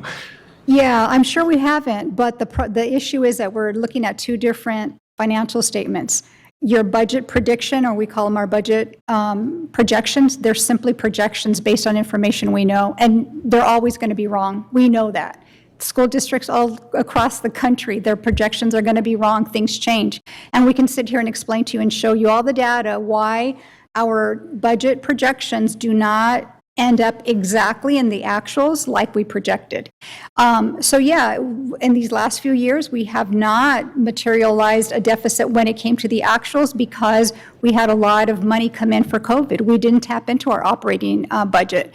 And prior to that, there's, other explanations that I can go back. I wasn't here. I can't really speak to those years, but I can speak to the last 3 years and what happened there. But we're not unique in that sense. I absolutely understand how this is how school budgets work. I understand that we're preparing, we have these percentages, we're like thinking, oh, this is not what we're gonna have, and the next thing you know, in my readings, even before you were here, we haven't had actual deficits. So for the most part, when you look at the actuals, right? And I did see a presentation, I looked at the statistics and I looked at where those data points came from when we had a presentation, I think it was 2 weeks ago, that showcased how off our actuals versus our predictions have been when comparing to local districts such as Elk Grove and Twin Rivers. I think it was Twin Rivers. So I guess what I'm saying is I really don't want us as a district to live in fear. We have not actually incurred a deficit. We have oftentimes not been able to spend the money because we're worried that we're not going to be able to provide. But in preparing for 10 years down the line, we have failed the kids on that day. And now 10 years later, those kids could have had services, but we thought we're not going to have money. And that's why we didn't give them certain services. And I just want to see this looks like an item where we can come together as a board and actually learn how to budget together. And again, if we're looking at almost not being able to pay a month's worth of salary, even the 5% doesn't cover it, and that's where we've been sitting. So that's all I have to say. Okay, Member Jean. Are unassigned reserves considered one-time funds? It's not a recurring, it's like it's your reserve, it's a reserve. But isn't the unassigned reserve essentially what you have left over between your income and your expenditures? Well, it includes your beginning balance, so it's not necessarily income that was generated that year, but it's a result of some of that plus your beginning balance. So whatever you had left over from the prior year is included in that. Is in that as well? Could be in there, yes. Treating it like that's automatically all one-time funds does bother me. I don't know if that was an intended implication or not. But it's, I'm kind of flashing to The Office right now, another TV reference, when Michael Scott's trying to figure out how to understand budgets. And so Oscar boils it down to, you have $10 and it takes you $9 to be able to make the lemonade stand. And so you have $1 left over. And if you don't spend it, your company's going to take it back from you. In this case, if we have $1 left over, it goes in unassigned reserve. And then we get a 1%. And next year I get $11. So now I actually have $2 left over, which is now $3 in my savings. Those aren't one-time funds. That's a continual increase. Now, I understand too, when we get to second interim, we're going to look at things like what's our enrollment looking like, how is our ADA doing, which is a huge concern right now. And I know that we're conceivably declining enrollment, and that's drastically going to impact how much money is coming in. I get that those are factors, and thank you for mentioning the confusingness of these budgets.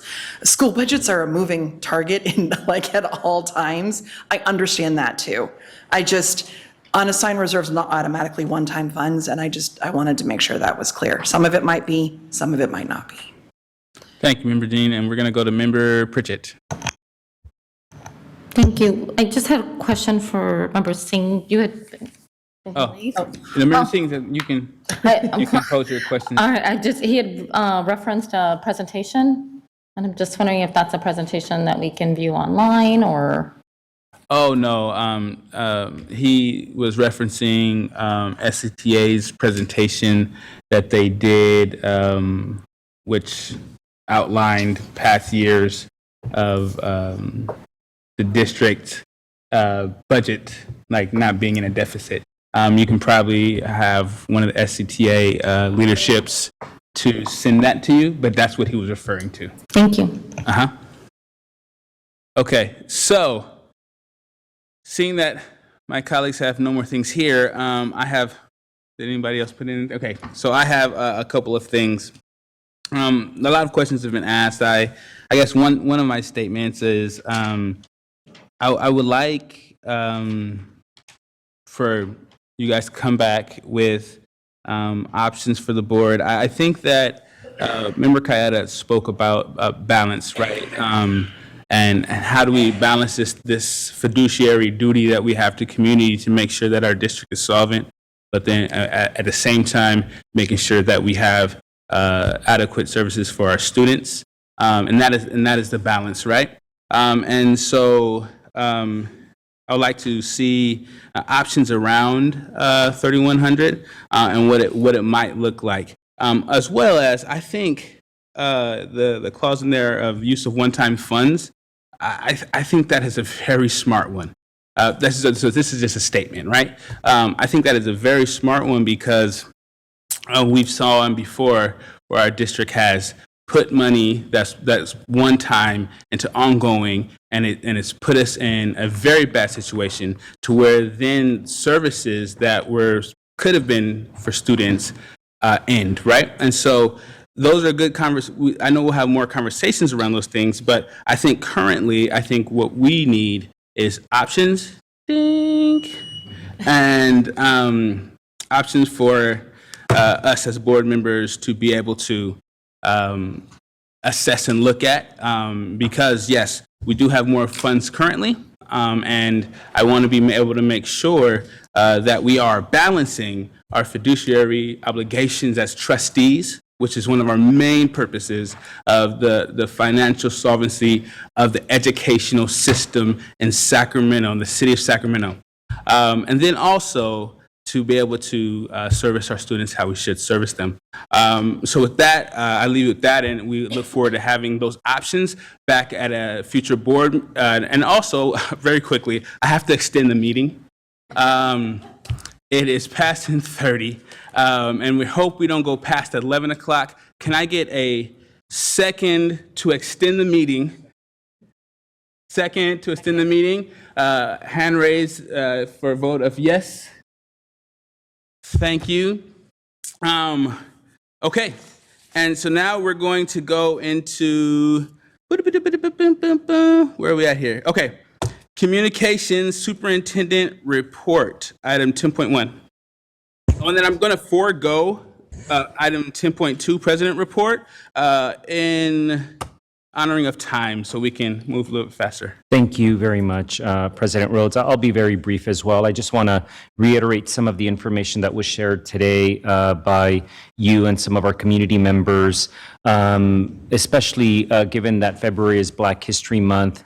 I too want to welcome every one of our parents who want to participate in the Black Parent Involvement Day. As you heard earlier, this day of engagement is organized in partnership with the Black Parallel School Board, and it'll take place on Tuesday, February 21st. Parents interested in participating should register for the training day that will be held on February 16th. We will have links with more information that can be found on our website, and I encourage everyone to access that.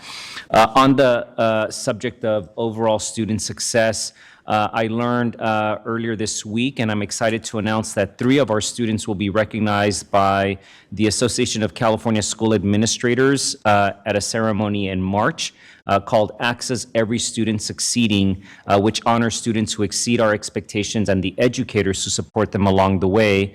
And the winners of this award are Alfred McDaniel, a 12th grade student from Luther Burbank, Vincent Campos Batad, a 5th grade student from David Lubin, and Zoe Brown, an 8th grade student from Sutter Middle School. We're incredibly proud to highlight these students who have overcome great obstacles to succeed. Also want to just mention and celebrate that on January 20th, and thank you, President Rhodes. He and I had the honor of congratulating another group of students who also overcame challenges and hardships along their way at the winter graduating class from our Charles A. Jones Career and Education Center. For those of you, I know Member Villa and others have attended that graduation, Member Pritchett.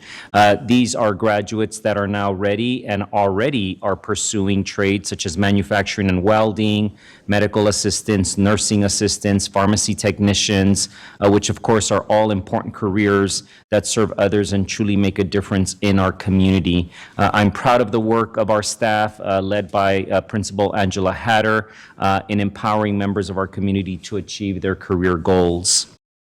Also want to just recognize there's so many wonderful activities throughout the district that I wish I could attend more, but also just want to celebrate the annual Lunar New Year Parade that took place at Camellia Basic, and Member Villa and I were able to stop by. Of course, we saw a pause in that celebration during COVID, but it was just wonderful to be with families to ring in the Year of the Rabbit with drumming and lion dancers. So I just want to express a happy Lunar New Year to our students, staff, and community. Of course, the new year also means that we are now accepting nominations for Teachers of the Year and our classified champions. Now through March 9th, we invite you to make a nomination on our website and recognize Sac City Unified staff members' hard work. We have many qualified and deserving candidates, of course, in our schools and departments throughout the district, and we're looking forward to celebrating those individuals who go an extra mile to serve our students at a future board meeting. And finally, on the subject of teams and staff, I'd like to thank our board for their input on our presentation at the last meeting regarding our community fair events, particularly on the subject of what HR, Human Resources, is planning to do and did at Father Keith B. Kinney. We're hoping to expand on our ability to reach out to our community this upcoming Saturday, February 21st. I'm sure Member Singh will be there at Hiram Johnson. Our community fairs have become an incredible opportunity to show the entire community the positive work we're doing to improve student outcomes and promote career opportunities within the district. I know that there's excitement about expanding those activities and figuring out how to continue to hire individuals from our community to support our families in Sac City Unified. So really hopeful that we will see great turnout at Hiram Johnson as that school continues its transformation. Yesterday was the first day that stadium lights went on that campus, which is really just a celebration for this board and our entire community for really bringing and actualizing an equity agenda there and everywhere else. I know that Luther Burbank has encouraged me, even though I've gone a couple of times, but President Rhodes, we've been invited to see the status of the pool renovation and the lockers that have now been installed there. And on that topic, I just want to remind staff through Al very quickly that yesterday Member Kayat and I were at a SCOE dinner for trustees, and somebody approached us, an alumni from Luther Burbank, like our CAO, Yvonne Wright, who was on the swim team. And it made me think about the importance as we celebrate these big milestones to invite individuals who have graduated, and I think we'll be extraordinarily proud to see some of the renovations that are taking place throughout the school district. So thank you, President Rhodes. Yes, very excited about all those new updates. Now we're going to go into, oh, you guys don't want to stay, huh? So we're going to go to board statements, and everybody just walked away. No, but that's a joke. So we're going to go to, I'm going to forgo 10.2 and go directly into 10.3. Do we have people in the queue? Perfect. So we're gonna go Member Kayata first. Okay, thanks. So kind of a general comment based on public comment I've been hearing, and kind of an expression of myself to the board. So when I campaigned for this position, I shared with a lot of people one of my experiences, which is that I spent several years asking myself, was today the day I'm going to leave the school district because I couldn't get my son the help he needed? I reached out for help. I tried to follow procedures. I was met with resistance, delay, and procedural hurdles. Too many people had been through the same in our district. The district was failing my son, and it's failed many others. The tragedy now is that so many families have come to expect this from our district. I understand that many in our community do not trust this district and board to deliver on our focus of providing a good education to our students. Many do not trust that we will remain focused on the needs of our students who are being left behind. We need to do better. I believe that the election results that put 3 new board members here today was a clear expression by our community that the status quo was not working. I remain committed to delivering on what the voters asked for. I'm committed to changing direction in how we operate. I believe that every board member up here shares in these goals of supporting student success, if not the means to accomplish them.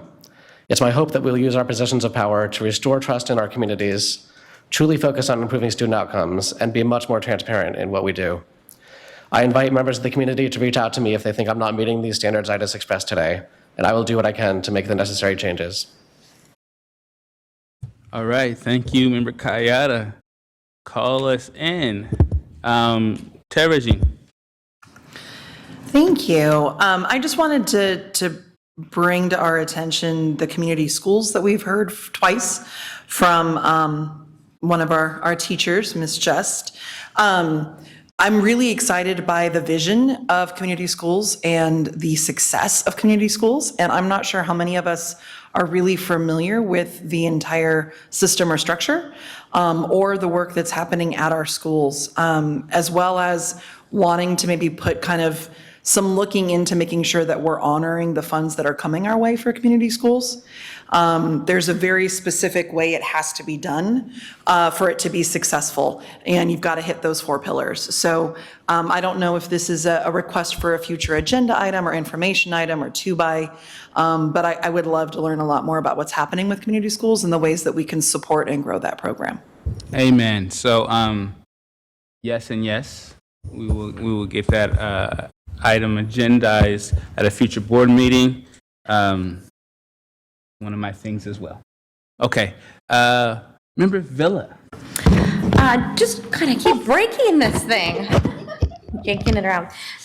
Just a few fun facts. West Campus is having a gala on February 25th at the Turn Baron. And so if anybody is available to go, you can reach out to me or to their president to get some tickets. What's the dress code?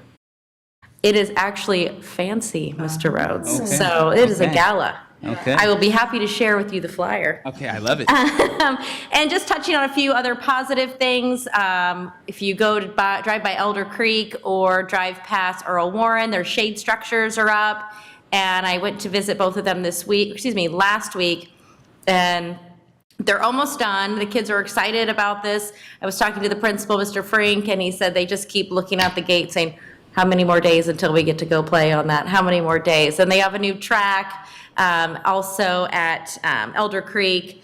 But it's just great seeing those shade structures finally being installed. Kids, they have so many activities, even at, trying to blank right now. Twain, I can't even think. It's a long night. But a lot of them are coming up, and like I said, I'm really excited that these kids finally get to utilize what we implemented a long time ago, and schools are looking great, and kids are really happy, and staff are excited as well. So just wanted to share some fun, great news. No, that is amazing. I would love to go check out the shade structures at Elder Creek. I think when I worked there as a gang prevention through targeted outreach doing casework at that school site. And so I would love to go see, because it probably has totally changed the environment. And that's very, so.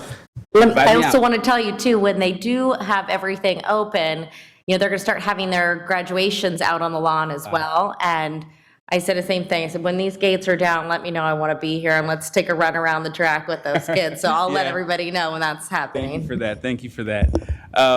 Okay, so lastly, do we have anyone else? Okay, if not, lastly, we have Member Singh.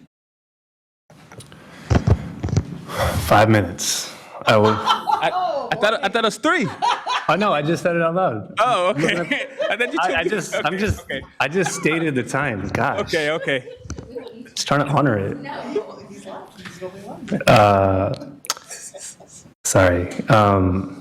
So I do have a statement. It's kind of long, but I think it's pretty important. So I'm going to go ahead and make it. And I am reading because I may get carried away by my emotion. So I'm going to try to read and hopefully speak directly to the community, even if you're not here. I know folks watch these. So I'll just get into it. So Black History Month commenced yesterday, and the community is mourning the death of yet another young Black man taken from us in the most violent and vicious way. Tyree Nichols was murdered by a system and a structure of power that is emboldened by policies and a culture of immunity. In his final moments of consciousness, he cried out for his mother, seeking safety and comfort from the only person he knew could protect him. A report by Education Next was released last year, which corroborated a long-known correlation. Children who attend schools with high suspension rates are significantly more likely to be arrested and jailed as adults, especially Black and Hispanic boys. Data has long shown that Black and Latinx students experience suspension and expulsion at much higher rates than white students, and that as adults, they're also disproportionately represented in the prison system. Unfortunately, our district strengthens this particular data point, as we have one of the highest suspension rates for Black students.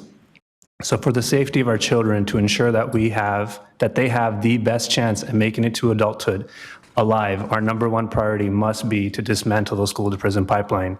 In a recent report, it was found that Sac PD pulls over Black men at a rate 5 times more than white men, amongst many other revelations in the racial disparities faced by communities of color. At some point, our students transition from teenagers to young adults. They become a part of those statistics. Our support can directly affect the changes and the chances of them making it home safely. Malcolm X said that education is an important element in the struggle for human rights. It is the means to help our children and thereby increase self-respect. Education is our passport to the future, for tomorrow belongs to the people who prepare for it today. It is my belief that in order to protect our children, we must make them aware of their legal rights when interacting with members of law enforcement. This is the exact type of education that may be the difference between us celebrating student achievement or mourning their loss. So with that, I would like to announce that I'm working with the Sacramento Public Defender's Office to host a Know Your Rights camp. I'll be working with the Black Parallel School Board and plan to include the Sacramento NAACP chapter to ensure additional ideas from the community are incorporated, that best practices are conducted, and this event is successful. This camp will be free and open to all students at Sac City Unified and their families. So it's my intention to host this first camp in Area 2, ideally at Hiram Johnson, and I look to you, Mr. Superintendent, to work with me to ensure that we have clearance to use facilities to make this event successful, to connect me directly with relevant staff members, especially our communications department, so we can widely promote this. And the intention is that this event takes place sometime in the end of February or March. To my fellow board members, I've mentioned to the Public Defender's Office that this is not a vision just for myself, that I envision this to be a series of workshops across the district. It's my hope that you'll help promote this event, but also work with me so that we can have it take place in your respective areas as well. I want to emphasize how these incidents of police brutality continue to leave enormous mental stress on our kids. Putting kids first means to move all conversations necessary to ensure our schools are properly staffed and that we move expeditiously to bring mental health professionals to our schools. There are elementary schools in my area that have mental health professionals on campus 1 to 2 times a week, and some of those schools have none. This is simply not okay.